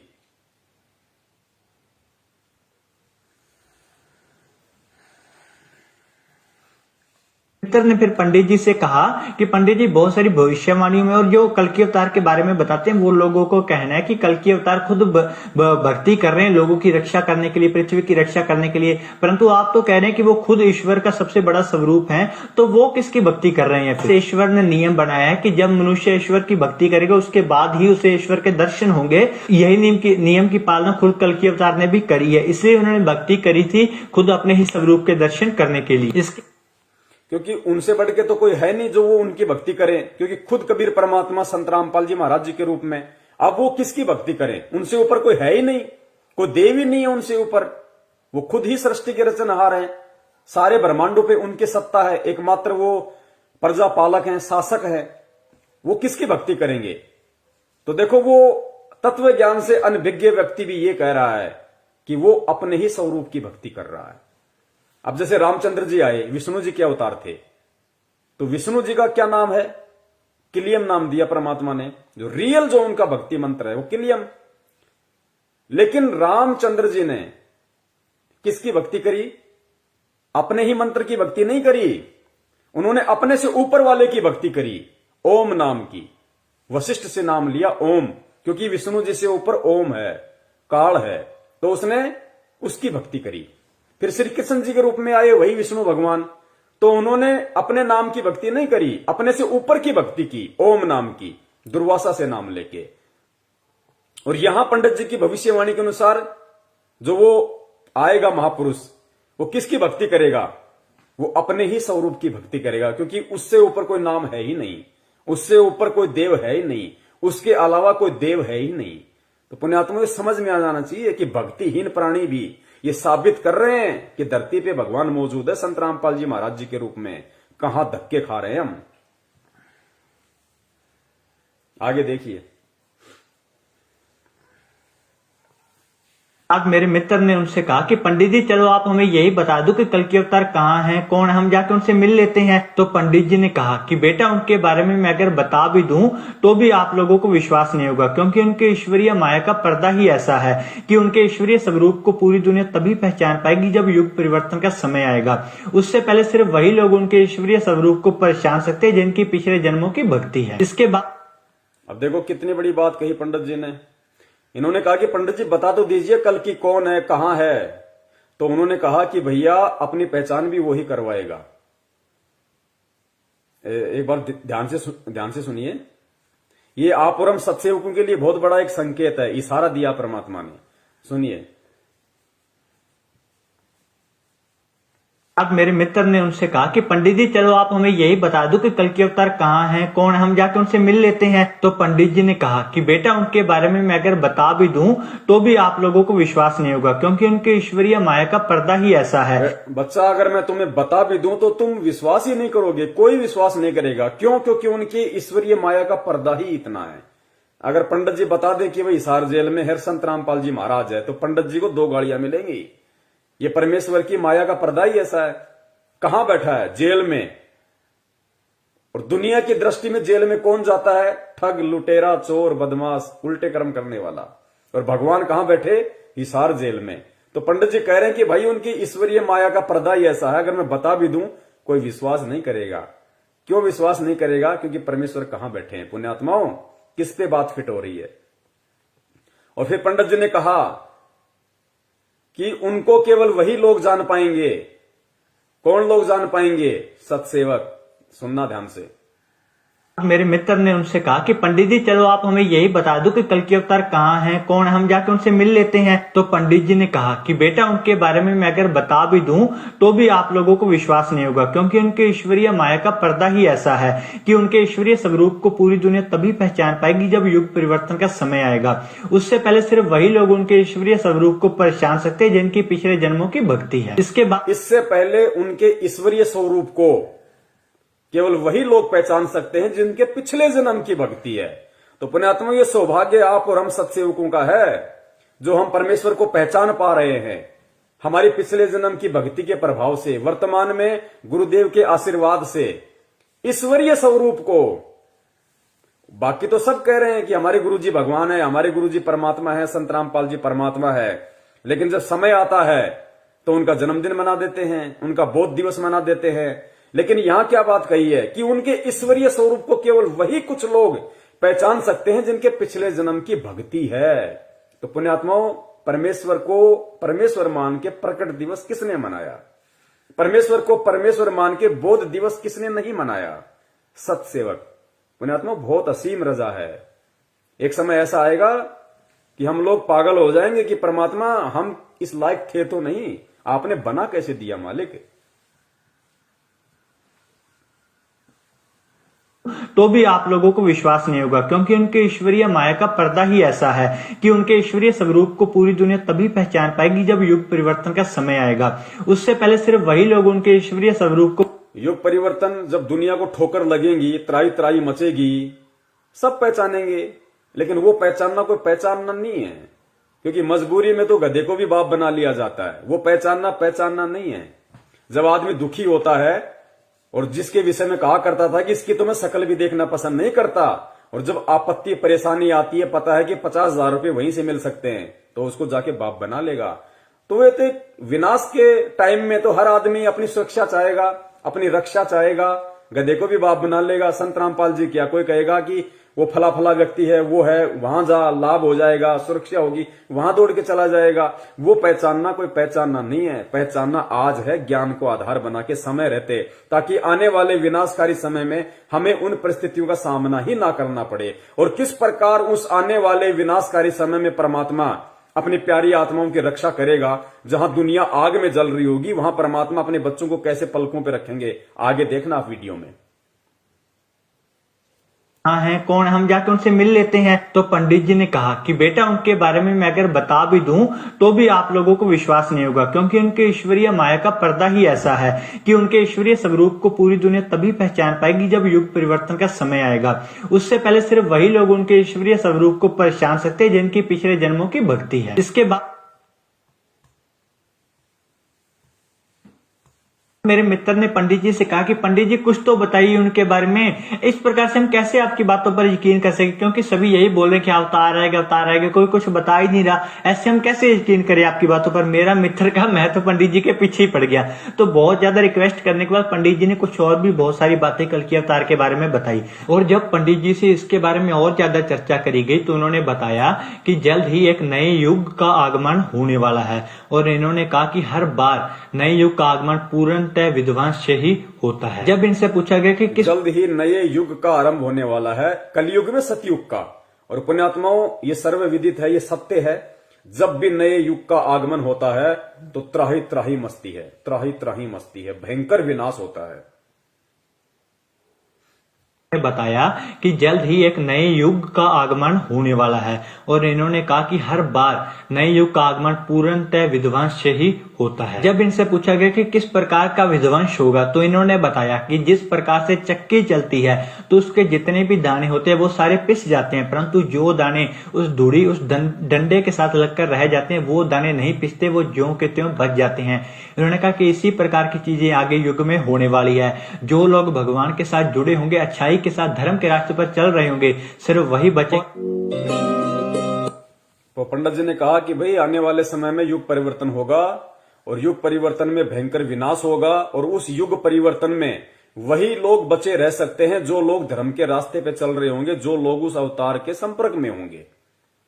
और फिर पंडित जी ने उदाहरण दिया चक्की का, कि जैसे चक्की के अंदर हम दाने डाल देते हैं और उन दो पाटों के बीच में पूरे दाने पिस के आटा हो जाता है, लेकिन वही दाने बच पाते हैं जो दाने उस चक्की का चलाने का जो होता है, उसके साथ में जो कुछ दाने होते हैं वही दाने बच पाते हैं, बाकी सबका आटा बन जाता है। यानी विनाश के समय में केवल वही व्यक्ति बचेगा, उसी व्यक्ति का बचाव होगा जो व्यक्ति परमपिता परमेश्वर सतगुरु रामपाल जी महाराज जी की शरण में मर्यादाओं के साथ उन्हें परमात्मा मानते हुए जुड़ा होगा। वही व्यक्ति उस विनाशकारी समय में बचेगा। और कोई भी संगत वाला ये ना सोचे कि भाई हम तो गुरु जी के भगत हैं, गुरु जी के शरण में हैं, जो जन्मदिन भी मना रहे हैं, बोध दिवस भी मना रहे हैं कि हमारी गुरु जी रक्षा कर लेंगे। गुरु जी ने एग्जाम्पल दे दिया। महाराष्ट्र से 2 गाड़ियां भर के आ रही थी, राजस्थान के नागौर में एक्सीडेंट हुआ, 13 भक्तों की दर्दनाक अकाल मौत हुई है विनाश के समय से पहले। ये संकेत है परमात्मा का, ऐसे नहीं बचाऊंगा। बचाव उसी का होगा जो परमात्मा को परमात्मा मानेगा, मर्यादा में रहेगा, भक्ति करेगा। ड्रामे करने वालों को, राजनीति करने वालों को, आरक्षणबाजी करने वालों को, गुंडों की सीबीआई जांच करने वालों को, कुपात्रों को ज्योति पाठ दान का पैसा देने वालों को, कुपात्रों के हाथों जो पाठ हो रहा है मुंडका, रोहतक, जिंद, भिवानी में, वहां जा के भीड़ इकट्ठा करना, उनको पैसा देना कुपात्रों को, उनका बचाव नहीं होगा। अगर बचाव करना होता तो महाराष्ट्र से 13 भगतों की जो अकाल मौत हुई थी राजस्थान के नागौर में बस एक्सीडेंट में, जो हिसार में गुरुजी के दर्शन करने जा रहे थे, वो भी भगवान के लिए जा रहे थे लेकिन मर्यादाओं से दूर थे, क्योंकि हिसार जाना गुरुजी का आदेश नहीं, धक्के खाना भटकना। परमात्मा ने मंत्र दे दिया, भक्ति आरती सत्संग दे दिया, घर बैठ के भक्ति करनी है जब तक परमेश्वर नहीं आ जाते। धक्के खाने वालों को भगवान नहीं बचाएगा। कहा कि वही बचेगा जो उस डंडे के साथ में चिपका रहेगा। और कबीर परमेश्वर की वाणी बताई, खुद कबीर परमेश्वर ने संत रामपाल जी महाराज जी के रूप में आके क्या बताई कि चलती चाकी देख के दिया कबीरा रोई, और 2 पाटन के बीच में साबुत बचा न कोई। और फिर गुरुजी ने क्या बताया कि कौन बचेगा, तो गुरुजी ने बताया कि चलती चक्की देख के दिया कबीरा रोए, 2 पाटन के बीच में साबुत बचा न कोई, और जो कीले से लागा रहे वाका बाल न बाका होए।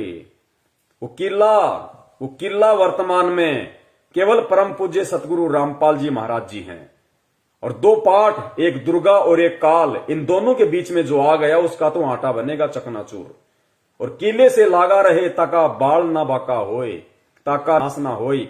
वो किला वर्तमान में पूरी पृथ्वी पे अगर कोई है जिसके संपर्क में रह के अगर कोई सुरक्षित रह सकता है, कोई विनाश के समय में बच सकता है, वो किला केवल परम पूज्य सतगुरु रामपाल जी महाराज जी हैं। वो कल्कि, वो अवतार, वो महापुरुष, वो तारणहार, वो मुक्तिदाता, वो जगत गुरु, वो सायरन, केवल परम पूज्य सतगुरु रामपाल जी महाराज जी है वो किला, जिसके साथ अगर कोई लगा रहेगा।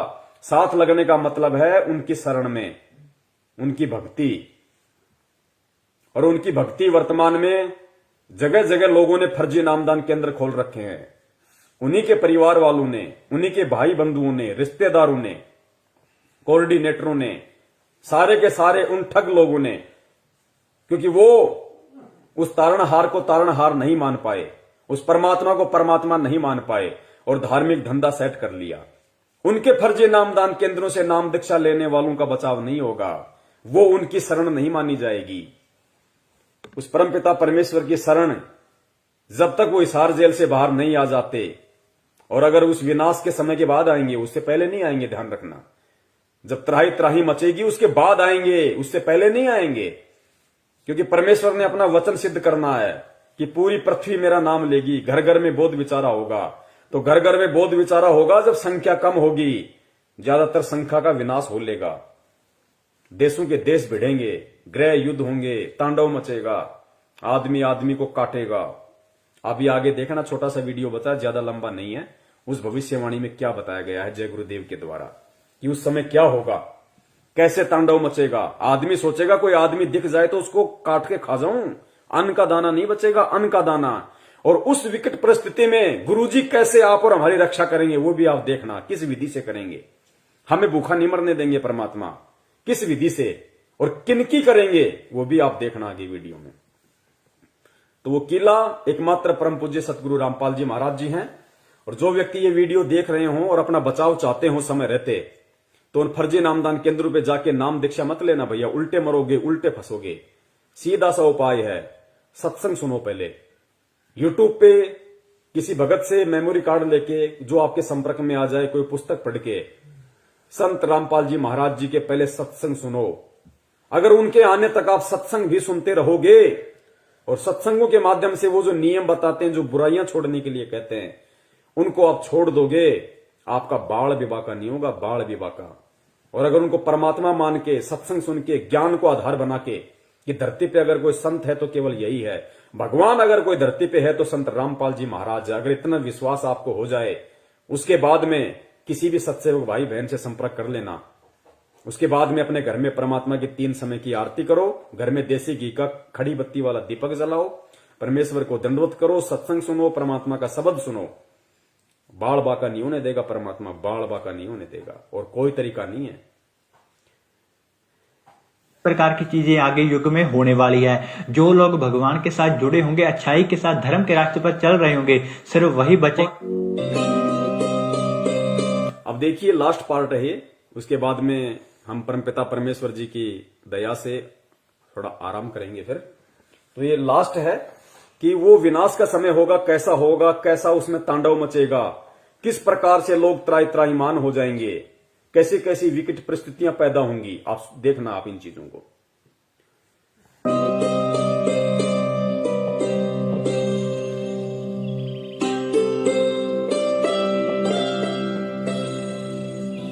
मैं सिर्फ बताता जाऊंगा, आपने सुनते जाना है। जिसे समझना होगा वो समझेगा, जिसे हंसना होगा वो हंसेगा, लेकिन दोनों ही स्थितियों में ईश्वर का कार्य होता रहेगा, क्योंकि वो समय आ गया है कि जब स्वयं परमात्मा अपनी रूहों को वापस ले जाएगा अपने जहान में। हिंदू, मुस्लिम, सिख, ईसाई हर धर्म को मानने वाले यह जानते हैं कि उनके इष्ट ने फिर से इस मृत्यु लोक में आने की भविष्यवाणी कर रखी है। कलयुग में कलयुग जाएगा, कलयुग में सतयुग आएगा। पाप और अधर्म को चरम तक पहुंचाने में कामयाब मनुष्य ने बहुत ही जल्द अपने विनाश की राह तय कर ली है, और जो पाप और अधर्म का चरम कलयुग के अंतिम चरण में होना चाहिए था, वो इंसान ने अभी ही हासिल कर लिया है। लेकिन अधर्म के विनाश के लिए हर युग में कोई न कोई महाभारत होती जरूर है। जब परिवर्तन होना होता है उस बीच संधि काल होता है, और संधि काल में ईश्वर प्रकट होते हैं और पाप और अधर्म का विनाश कर डालते हैं। देखो ये जगत वाले ये कह रहे हैं जब संधि काल का समय होता है, जब युग परिवर्तन होता है तो परमात्मा खुद प्रकट होते हैं, खुद प्रकट। सुनो इन बातों को। भारत होती जरूर है।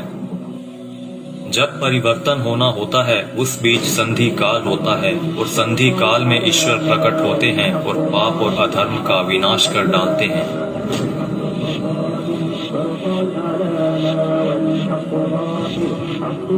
यह वीडियो वो लोग जरूर देखें जिनका परमात्मा में पूर्ण विश्वास है।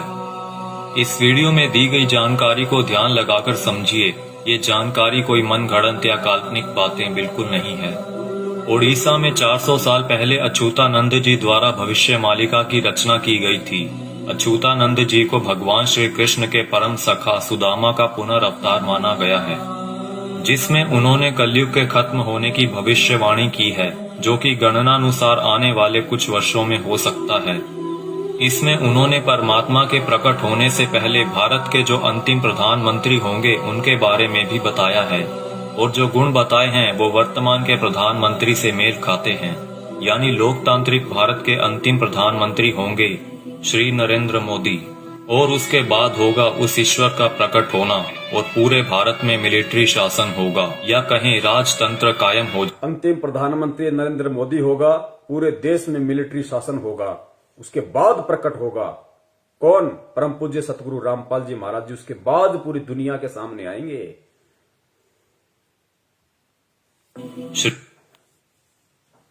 इसमें उन्होंने परमात्मा के प्रकट होने से पहले भारत के जो अंतिम प्रधानमंत्री होंगे उनके बारे में भी बताया है, और जो गुण बताए हैं वो वर्तमान के प्रधानमंत्री से मेल खाते हैं। यानी लोकतांत्रिक भारत के अंतिम प्रधानमंत्री होंगे श्री नरेंद्र मोदी, और उसके बाद होगा उस ईश्वर का प्रकट होना, और पूरे भारत में मिलिट्री शासन होगा, या कहीं राजतंत्र कायम हो जाएगा, और पूरे विश्व में सनातन धर्म की पुनर्स्थापना होगी। हम बहुत ही भाग्यशाली हैं जो इस समय में जी रहे हैं जब इतिहास लिखा जाएगा, और हमें उस दिव्य पुरुष परमात्मा को साक्षात देखने का मौका भी मिल सकता है।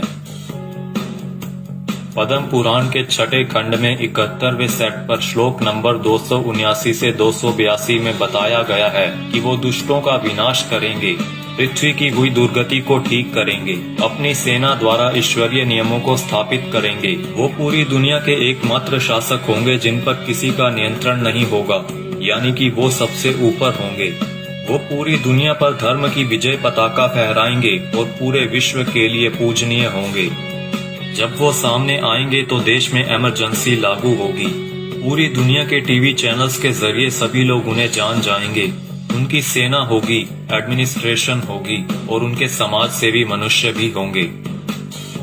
फ्रांसीसी भविष्यवक्ता माइकल द नास्ट्राडामस की भविष्यवाणियों पर पूरी दुनिया के लोग यकीन रखते हैं, क्योंकि वो हमेशा सच साबित होती रही हैं। जिसमें उन्होंने 2020 को एक बहुत ही हिंसक साल बताया है, जहां दुनिया के बड़े बड़े देशों में गृह युद्ध के हालात होंगे। 2020 में ही सदी का सबसे बड़ा आर्थिक संकट भी आएगा। इसी समय में लोग काफी जागरूक हो चुके होंगे और लोगों में एक तरह का आध्यात्मिक झुकाव देखने को मिलेगा। नास्ट्राडामस की ये सभी भविष्यवाणियां सेंचुरी नामक पुस्तक में दर्ज हैं। उनकी भविष्यवाणियों में कुछ भविष्यवाणियां ये भी हैं। जल्द ही दुनिया का तारनहार जन्म लेगा। वो एक ऐसे देश में जन्म लेगा जिसका नाम किसी समुद्र के नाम से जुड़ा होगा।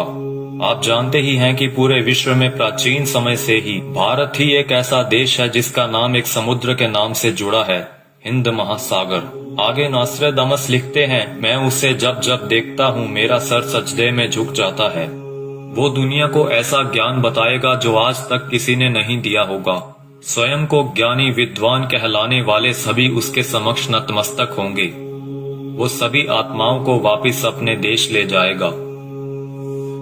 माना जाता है कि ईश्वर के अवतार का प्रकट होना वैश्विक त्रासदी के समय में होगा। आज चारों ओर डर और हिंसा का माहौल है। तरह तरह की आपदाएं नित प्रतिदिन आती रहती हैं और आने वाला समय भी पता नहीं क्या लेकर आ रहा है। क्या यह वैश्विक त्रासदी का समय नहीं है?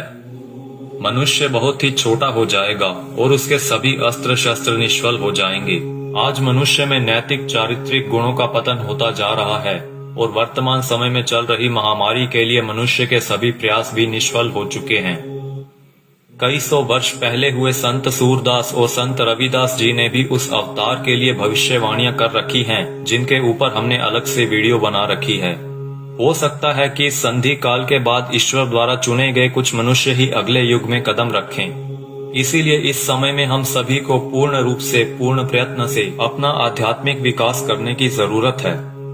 लेकिन अभी आपने मथुरा के संत तुलसीदास जी की भविष्यवाणियों के बारे में तो सुना ही नहीं, जिन्होंने सन 1971 से लेकर आगे के कई सालों तक अपनी शाकाहारी पत्रिका के माध्यम से आने वाले समय के लिए बहुत सारी भविष्यवाणियां कर लोगों को जागरूक किया है। सतयुग एक दिन में नहीं आता। ऐसा नहीं होगा कि आप सुबह उठेंगे और चारों तरफ देखेंगे कि सतयुग आ चुका है। युग परिवर्तन का एक लंबा काल खंड होता है। युग परिवर्तन की बेला का एक बहुत बड़ा संक्रमण काल होता है। जब युग बदलता है, एक युग जाता है और दूसरा आता है। तब जहां दो युगों की टक्कर होती है, महाविनाश होता है। चारों तरफ त्राही माम मचेगा, बहुत अकाल मौतें हों। पुण्यात्माओं, कैसी परिस्थितियां होंगी गुरुदेव के जेल से बाहर आने से पहले। ये बाहर आने से पहले की बातें हो रही है सारी। गुरुदेव के जेल से बाहर आने से पहले कैसी परिस्थितियां होंगी, कैसा भयंकर विनाशकारी समय होगा और विनाशकारी समय में कौन बचेगा, किस प्रकार परमात्मा उसको बचाएंगे, सुनना ध्यान से। और ये जगत वाले कह रहे हैं, वीडियो बनाने वाले, कि अगर हमें वो सतयुग देखना है तो हमने अपनी भक्ति को बढ़ा देना चाहिए, अपना आध्यात्मिक विकास करने की शुरुआत कर देनी चाहिए। जब युग बदलता है, एक युग जाता है और दूसरा आता है। तब जहां दो युगों की टक्कर होती है, महाविनाश होता है। चारों तरफ त्राही माम मचेगा, बहुत अकाल मौतें होंगी। लोग कीड़े मकोड़ों की तरह मरेंगे, लाशें पड़ी सड़ेंगी, उनको उठाने वाले नहीं मिलेंगे, कौन किसको उठाएगा। अब देखना, जो भगत भाई बहन 50 गज के प्लाट के लिए मारामारी करते हैं ना बिना ज्ञान के, बना लो, उधार ले लो, ये ले लो, वो कर लो, गुरुजी ने मुझे क्या मुझे लाभ दे दिया, मेरा कोई प्लाट नहीं बन पाया, मेरी कोई नौकरी नहीं लग रही, ये हो गया, फलाना हो गया, बिना ज्ञान के जो त्रुटियां निकालते रहते हैं। सुनो, आने वाले समय में क्या होगा, ये दुनिया के प्लाट खाली पड़े रहेंगे, जाके बस जाना किसी में भी। काल होता है। जब युग बदलता है, एक युग जाता है और दूसरा आता है। तब जहां दो युगों की टक्कर होती है, महाविनाश होता है। चारों तरफ त्राही माम मचेगा, बहुत अकाल मौतें होंगी। लोग कीड़े मकोड़ों की तरह मरेंगे, लाशें पड़ी सड़ेंगी, उनको उठाने वाले नहीं मिलेंगे, कौन किसको उठाएगा। बच्चा, आज आप मुट्ठी भर पैसे लेकर जाते हो और बोरा भरकर अनाज लाते हो। आप बोरा भरकर नोट ले जाओगे लेकिन मुट्ठी भर अनाज नहीं मिलेगा, अन्न का दाना नहीं मिलेगा। नाली में पड़े रोटी के टुकड़े को देखकर सोचोगे कि उठाकर खा लिया जाए। अन्न का दाना नहीं मिलेगा, नाली में पड़े हुए रोटी के टुकड़े को देखकर सोचोगे कि खा लिया जाए वरना मरेंगे। उस समय में परमात्मा क्या करेगा अपने भगत के साथ, जो वर्तमान में उनको परमात्मा मान के मर्यादा में रह के भक्ति कर रहा होगा। आगे देखना। कौन किसको उठाएगा। बच्चा, आज आप मुट्ठी भर पैसे लेकर जाते हो और बोरा भरकर अनाज लाते हो। आप बोरा भरकर नोट ले जाओगे लेकिन मुट्ठी भर अनाज नहीं मिलेगा, अन्न का दाना नहीं मिलेगा। नाली में पड़े रोटी के टुकड़े को देखकर सोचोगे कि उठाकर खा लिया जाए।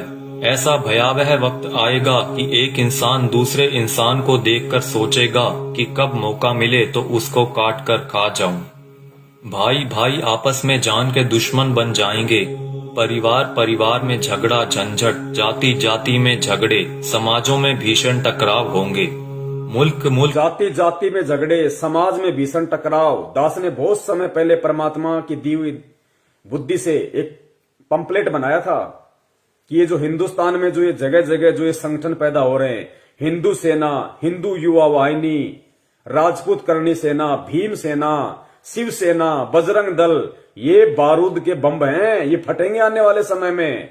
आपस में ये जो कह रहे हैं ना कि जाति जाति की दुश्मन हो जाएगी, समाज एक दूसरे के दुश्मन हो जाएंगे, ये बारूद के बम हैं जो तैयार हो रहे हैं। सरेआम तलवारें और बंदूकें लहराते हैं कि हमारा भगवा, हमारा ये, हमारा वो। ये देखना, ये त्राई त्राई मान मचेगा, गृह युद्ध। का मिले तो उसको काट कर खा जाऊं। भाई भाई आपस में जान के दुश्मन बन जाएंगे। परिवार परिवार में झगड़ा झंझट, जाति जाति में झगड़े, समाजों में भीषण टकराव होंगे। मुल्क मुल्क आपस में टकरा जाएंगे, बहुत जनहानि होगी। इतने लोग मारे जाएंगे कि 15-15 कोस पर दिए जलते दिखाई देंगे। दूर दूर तक मकान खाली पड़े रहेंगे, उनमें रहने वाला कोई नहीं मिलेगा। जो बच जाएंगे और कहीं से कोई भटकता हुआ आ जाएगा तो कहेगा कि आप यहीं रह जाइए, साथ हो जाएगा। कई छोटे बड़े देश दुनिया के नक्शे से इस तरह गायब हो जाएंगे जैसे वो कभी थे ही नहीं। अभी आपने क्या देखा है? सूखा, अकाल, भूखमरी, बीमारियां, कोलाहल, कोहराम, बाढ़, महामारी। अभी आपने कुछ नहीं देखा, वो आगे आ रहा है। उसके एक बार से 200-200 गांव खत्म हो जाएंगे। बड़े बड़े शहरों का नामो निशान तक मिट जाएगा। ऐसी ऐसी बीमारियां आएंगे कि डॉक्टर जिनका नाम तक नहीं जानते, वो कहेंगे हमने ऐसा पहले कभी नहीं देखा। ऐसी भयावह बीमारियां होंगी कि डॉक्टर अस्पताल से भाग खड़े होंगे, कहेंगे हमारे पास इसका कोई इलाज नहीं है। आप समझते हो सतयुग ऐसे ही चुपचाप चला आएगा। भयावह विनाश लीला के बाद जो मुट्ठी भर लोग बचे रहेंगे वो सतयुग का नया सूरज उगता हुआ देखेंगे। भयंकर विनाश के बाद में जो मुट्ठी भर लोग बचेंगे वो सतयुग का नया युग देखेंगे। वो पुण्यात्माएं होंगी जो भक्ति करेंगी, जो गुरु जी के चरणों में लगी रहेंगी, जो किसी भी पाखंडी नकली गुरु धर्म गुरु के कहने पे उनकी वाणियों का उल्टा सीधा अर्थ बता बता के, पाखंडी जैसे वो मदन पंथ में कौन है वो नालायक, ऐसे लोगों के कहने से, उनके बहकाव में आने से जो अपने गुरु के प्रति अपनी श्रद्धा को खत्म कर देंगे, विश्वास को खत्म कर देंगे, शक और शंका की दृष्टि से अपने गुरु को देखने लगेंगे, भक्ति और ज्ञान को देखने लगेंगे, वो आने वाले सतयुग का स्वागत नहीं करेंगे, वो नहीं बचेंगे उस समय तक। का नाम तक नहीं जानते, वो कहेंगे हमने ऐसा पहले कभी नहीं देखा। ऐसी भयावह बीमारियां होंगी कि डॉक्टर अस्पताल से भाग खड़े होंगे, कहेंगे हमारे पास इसका कोई इलाज नहीं है।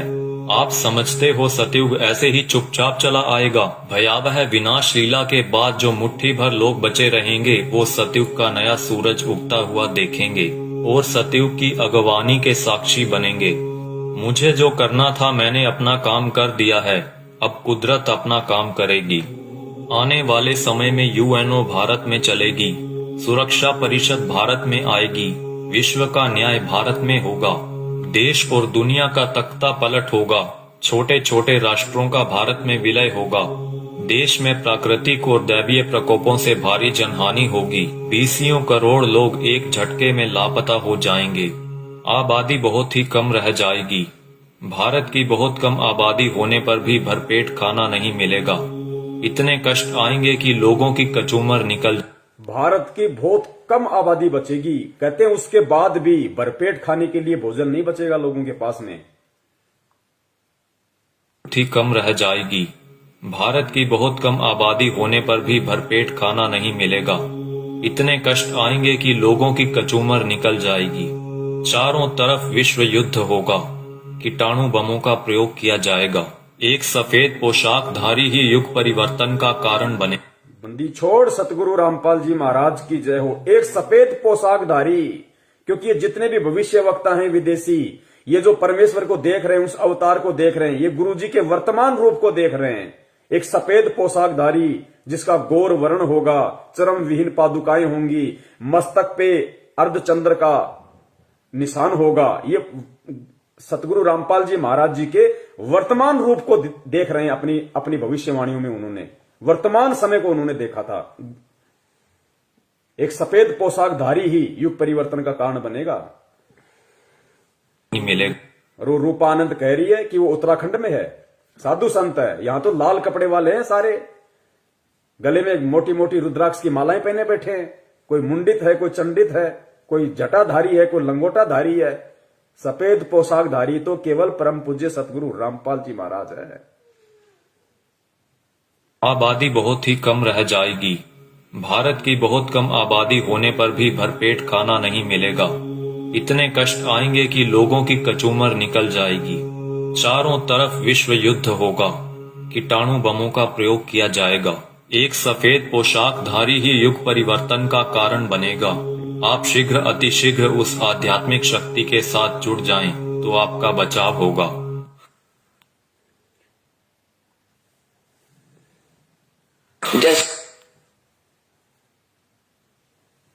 तो पुण्यात्माओं, सुना आपने किस तरीके का तांडव अभी मचना बाकी है, और उस तांडव में किस प्रकार से विकट परिस्थितियां देश और दुनिया के सामने पैदा होंगी, और उन विकट परिस्थितियों में कौन और किस तरह के व्यक्ति ही बच पाएंगे।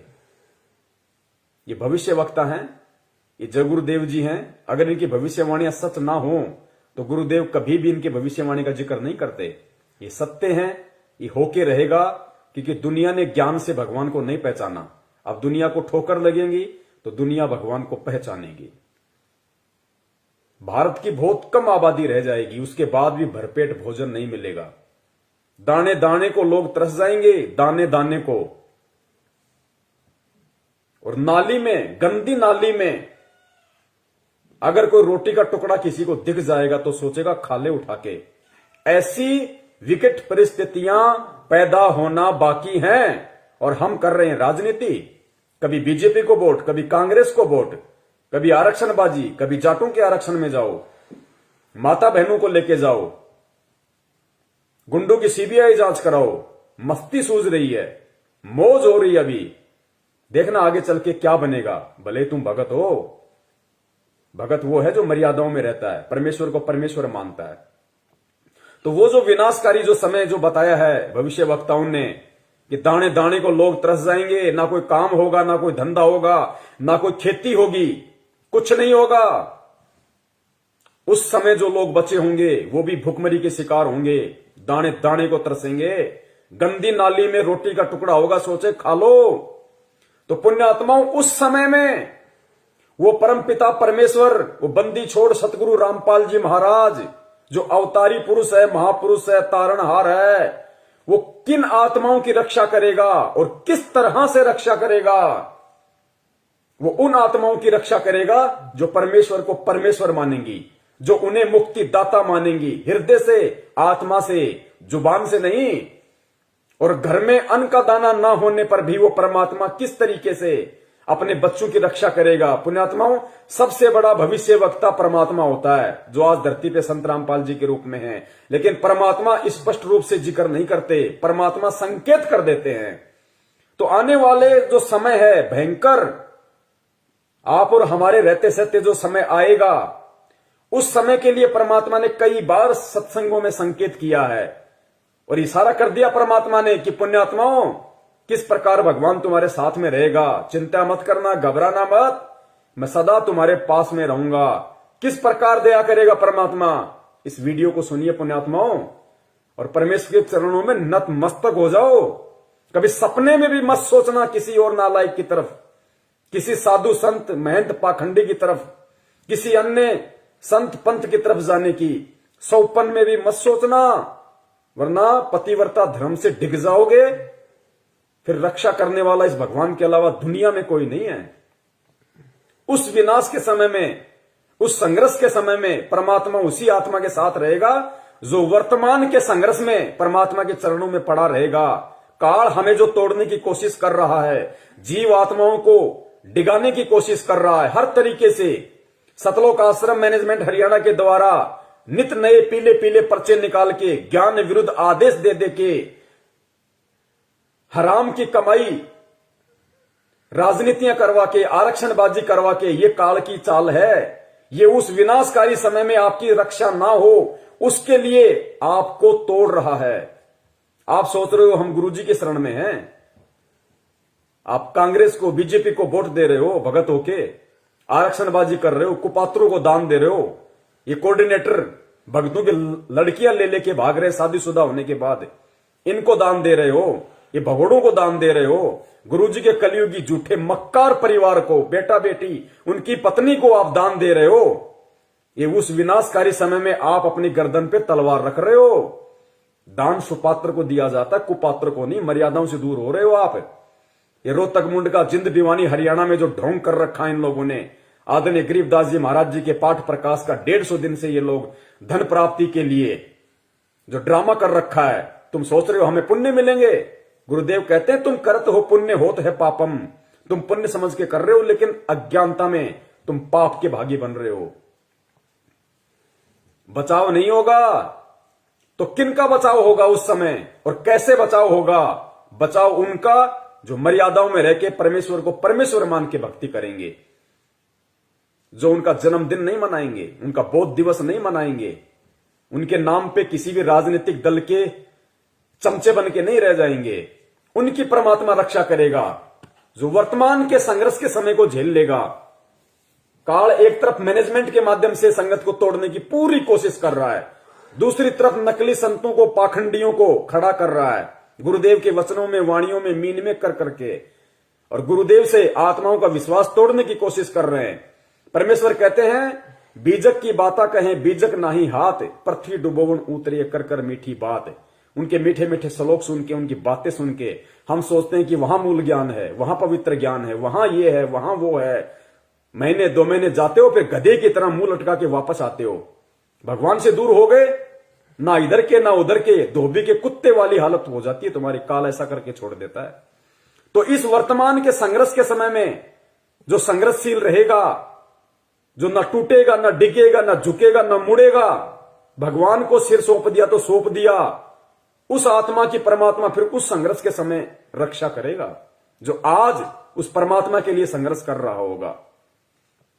और किस प्रकार परमात्मा रक्षा करेगा? भक्तिहीन प्राणी और जो भगत आज मर्यादाओं में नहीं है, जो परमेश्वर को परमेश्वर नहीं मान रहे, उनकी स्थिति होगी उस समय कि गंदी नाली में अगर रोटी का टुकड़ा भी मिल जाए तो खाने को मजबूर होंगे।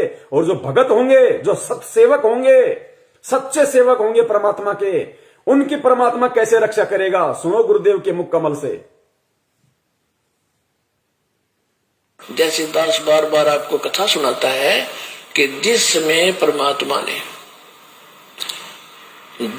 परमात्मा के नाम से झूठी चिट्ठी लिख दी थी कबीर जी के नाम से, और 18 लाख प्राणी साधु संत आगे थे। वो साधु संत कौन थे? घर छोड़कर जंगलों में अपने गुरुओं के पास भक्ति के लिए, भगवान के लिए भटक रहे थे। वो उनकी विशेष प्यारी आत्मा थी। अब वहां उन 18 लाख को 3 दिन तक झोपड़ी में बैठे गरीब जुलाई ने, वो तो भगवान थे, लीला कर रहे थे, 3 दिन तक उनको वो भोजन खिलाया जो कभी सुना भी नहीं था उन महापुरुषों ने, भक्तों ने, साधुओं ने। और सोना की मोहर दी और दोहर दी और छक्के हलवा पूड़ी कचौड़ी जलेबी छक छक खावा छह खावा दिन में भूखे मरे तिंदरे बुगड़े खानिए थे होते। तो उनके लिए जब ये लीला कर दी, पृथ्वी का को माल भी नहीं था, सतलोक से ला दिया जाता है। पृथ्वी का माल नहीं था, काशी का भंडारा किया परमेश्वर ने, 18 लाख को खिलाया दिन में 4-4 बार। इस पृथ्वी लोक का नहीं था, वो सतलोक से लाए थे परमात्मा। और फिर आगे देखना पुण्यात्माओं, किस प्रकार उस विनाश के समय में जब ऐसी संकट पैदा होगा, ऐसी विकट परिस्थितियां पैदा हो जाएंगी, क्योंकि गुरुदेव तो परमेश्वर है, अंतर्यामी है, उनको तो पता है उस विनाश के समय का। उस समय का थोड़ा सा जिक्र परमेश्वर ने किस प्रकार किया कि बच्चों तुम्हारे घर में अगर 2 दाने भी होंगे तो परमात्मा क्या करेगा, फिर देखना। उसको कहते हैं भक्ति का प्रतिफल। मेरे बुगड़े खानिए थे होता है। तो उनके लिए जब ये लीला कर दी, पृथ्वी का को माल भी नहीं था, सतलोक से ला दिया जाता है। तो आने वाले समय में जैसे जनसंख्या बढ़ रही है, 100 वर्ष के बाद क्या खाएंगे ये, अगर ये माहौल नहीं बदलाते। फिर भगवान व्यवस्था करेगा, आपके घर में 2 दाने होंगे, तड़के भरा पाओगा मटका, पिप्पा भरा पाओ। आपके घर में 2 दाने होंगे ना, 2 दाने, तो परमात्मा कहते हैं भक्तिहीन प्राणियों की तरह मैं तुम्हें गंदी नाले में पड़ा हुआ रोटी का टुकड़ा नहीं खाने दूंगा। बच्चों तुम्हारे घर में अगर 2 अन्न के दाने भी होंगे रात को, तो सुबह तुम्हारे उठने से पहले परमात्मा उस मटके को अनाज से भर देगा। ऐसी रक्षा करेगा परमेश्वर अपनी आत्माओं की। इसलिए हमारे को विश्वास होना चाहिए दृढ़ अटल कि धरती पे अगर भगवान है तो संत रामपाल जी महाराज है, उनके अलावा कोई पुरुष नहीं है। बंदी छोड़ सतगुरु रामपाल जी महाराज की जय। पिका को माल भी नहीं था, सतलोक से ला दिया जाता है। तो आने वाले समय में जैसे जनसंख्या बढ़ रही है, 100 वर्ष के बाद क्या खाएंगे ये, अगर ये माहौल नहीं बदलाते। फिर भगवान व्यवस्था करेगा, आपके घर में फिर भगवान व्यवस्था करेगा। आज हम जो काम धंधा कर रहे हैं, 2 के 4 कर रहे हैं, हम जो अपना दिमाग चला रहे हैं कि हम कर रहे हैं तो खा रहे हैं, ये सब फेल हो जाएंगे। आज भी परमात्मा दे रहा है, आज भी परमात्मा ही करवा रहा है। कैसे करेगा परमात्मा, देखना। माहौल नहीं बदलाते। फिर भगवान व्यवस्था करेगा, आपके घर में 2 दाने होंगे, तड़के भरा पाओगा मटका, पिप्पा भरा पाओगा आटेगा। इस तरह कर देगा दाता आपके लिए। लेकिन साध वचन पलटे नहीं, चाहे पलट जाए ब्रह्मांड। अगर परमेश्वर ने ये वाणी कही है कि आपके घर में 2 दाने होंगे, सुबह मटका भरा हुआ मिलेगा, तो वो विकट समय आएगा, वो 2 दाने वाला समय आएगा भाई। तभी परमेश्वर ने इस वाणी का जिक्र किया, ये बात कही है परमात्मा ने कि आपके घर में 2 दाने होंगे। नहीं तो भगत आज हम अपना काम धंधा कर रहे हैं, अपना कमाई रहे ना, लेकिन एक समय ऐसा आएगा ना काम होगा, ना धंधा होगा, ना कोई घर से बाहर निकलेगा, डरेंगे, सहमे हुए होंगे, डरे हुए होंगे। उस समय परमात्मा कहते हैं कि जो भक्तिहीन प्राणियों भूख के मारे क्या करेंगे, कब तक घरों में बैठे रहेंगे। ना ये ब्रह्मा रक्षा करेगा, ना विष्णु करेगा, ना दुर्गा करेगी, ना काल, ना महाकाल, ना देवी देवता, ना भैरू, ना भूत, ना यार, ना रिश्तेदार, ना मां, ना बाप। आज हम जिनके लिए भगवान से दूर हो रहे हैं कि मेरी मां रुष्ट हो जाएगी, मेरा बाप मुझे लड़ेगा, मेरी पत्नी मुझे छोड़ के चली जाएगी, उस समय कोई नहीं आएगा, वो परमेश्वर आएगा उस समय रक्षा करने के लिए। किनकी? जो भक्ति करेंगे, जो भक्ति करने की इच्छा से होंगे। बढ़ रही है, 100 वर्ष के बाद क्या खाएंगे ये, अगर ये माहौल नहीं बदलाते। फिर भगवान व्यवस्था करेगा, आपके घर में 2 दाने होंगे, तड़के भरा पाओगा मटका, पिप्पा भरा पाओगा आटेगा। इस तरह कर देगा दाता आपके लिए। लेकिन भक्ति करवाने के लिए छोड़ सतगुरु रामपाल जी महाराज की जय हो। ये उनकी करेगा जो भक्ति करेंगे, और जो बकवाद ये उनकी करेगा जो भक्ति करेंगे, और जो बकवाद करेगा वो अपना करते रहेंगे, वो गंदी नाले के टुकड़े खाते रहेंगे भगत होके भी। पिप्पा भरा पाओगा आटेगा। इस तरह कर देगा दाता आपके लिए। लेकिन भक्ति करवाने के लिए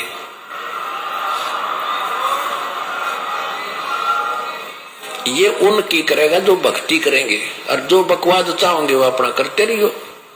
ठीक है, जैसा भक्ति भजन करेंगे उनका लाभ मिल जाएगा, लेकिन वो उसमें से खड़ी रह जाएंगे। राजनीति करने वाले करते रहियो, आरक्षणबाजी करने वाले करते रहियो, परमात्मा रक्षा उनकी करेगा जो भक्ति करेंगे। जिनका मकसद मोक्ष प्राप्ति का होगा, कांग्रेस को जिताने का, बीजेपी को जिताने का नहीं।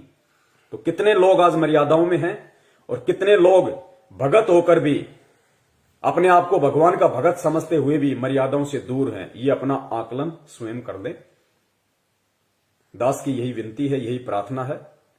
सत संदेश हम देते रहेंगे जब तक परमेश्वर हमें सद्बुद्धि देते रहेंगे। और निवेदन करूंगा सभी भाई बहनों से, वीडियो को ज्यादा से ज्यादा, ये ऐसा वीडियो है, ये बहुत लंबा चलना चाहिए वीडियो, हर आत्मा तक संदेशा पहुंचना चाहिए। अभी दास इसको फेसबुक पे जाके और दोनों पार्ट को एक कर देगा ऊपर नीचे। उसके बाद में पुण्यात्माओं जितना हो सके वीडियो को शेयर करें, ताकि जिस प्रकार परमेश्वर ने आप और हमारे ऊपर दया करी है उसी प्रकार परमात्मा हमारे अन्य भगत भाई बहनों पे भी दया करें, उनको भी परमेश्वर सद्बुद्धि दे, उनको भी समझ में आए, वो भी परमेश्वर को परमेश्वर माने। ठीक है, जो गलती उन्होंने परमात्मा का जन्मदिन मना के, बोध दिवस मना के कर दी है, अगली बार उनसे वो गलती ना हो, अगली बार उनसे वो गलतियां ना हो, वो भी आप और हमारी श्रेणी में आ जाएं, वो भी सत्सेवकों की श्रेणी में आए। तो हमें प्यार से, प्रेम से, बहुत ही आधीनी से परमपिता परमेश्वर जी के चरणों में बैठ के उनकी प्रेरणा से हमें ये सेवाएं करनी है, साथ में अपनी भक्ति भी करनी है, ताकि परमेश्वर भक्ति से ही प्रसन्न होंगे। सेवाओं का पुण्य अलग है। तो पुण्यात्माओं, परमेश्वर दया करें। हम यही उनसे विनती करेंगे बारंबार उनके चरणों में दंडवत करते हुए कि परमात्मा साध संगति के लिए आप हम सत्सेवकों को लाइव शंका समाधान प्रोग्राम से जोड़े रखिए। आप इसी प्रकार हमारे सभी भाई बहनों का, हम एक दूसरे का इसी प्रकार भक्ति में विश्वास बनाए रखिए। हमारे अंदर वो दृढ़ता, वो विश्वास आप जी पैदा कीजिए, ताकि परमात्मा सपने में भी हम अपने पतिव्रता धर्म से दूर ना हो सकें। हम आपके चरण कमलों से परमात्मा सुई के नोक जितने भी दूर ना हो। और परमेश्वर यदि हमारा ऐसा कोई दुर्भाग्य, हमारा ऐसा कोई कुसंस्कार यदि हमारी ही किसी मूर्खता और गलती के कारण आना भी हो, तो परमात्मा उसी समय हमारी जीवन लीला समाप्त कर देना और अगला जन्म परमात्मा उस समय देना जब आप हमारा मोक्ष कर सको, हमें सतलोक पहुंचा सको। बंदी छोड़ सतगुरु रामपाल जी महाराज की जय हो। सत साहेब।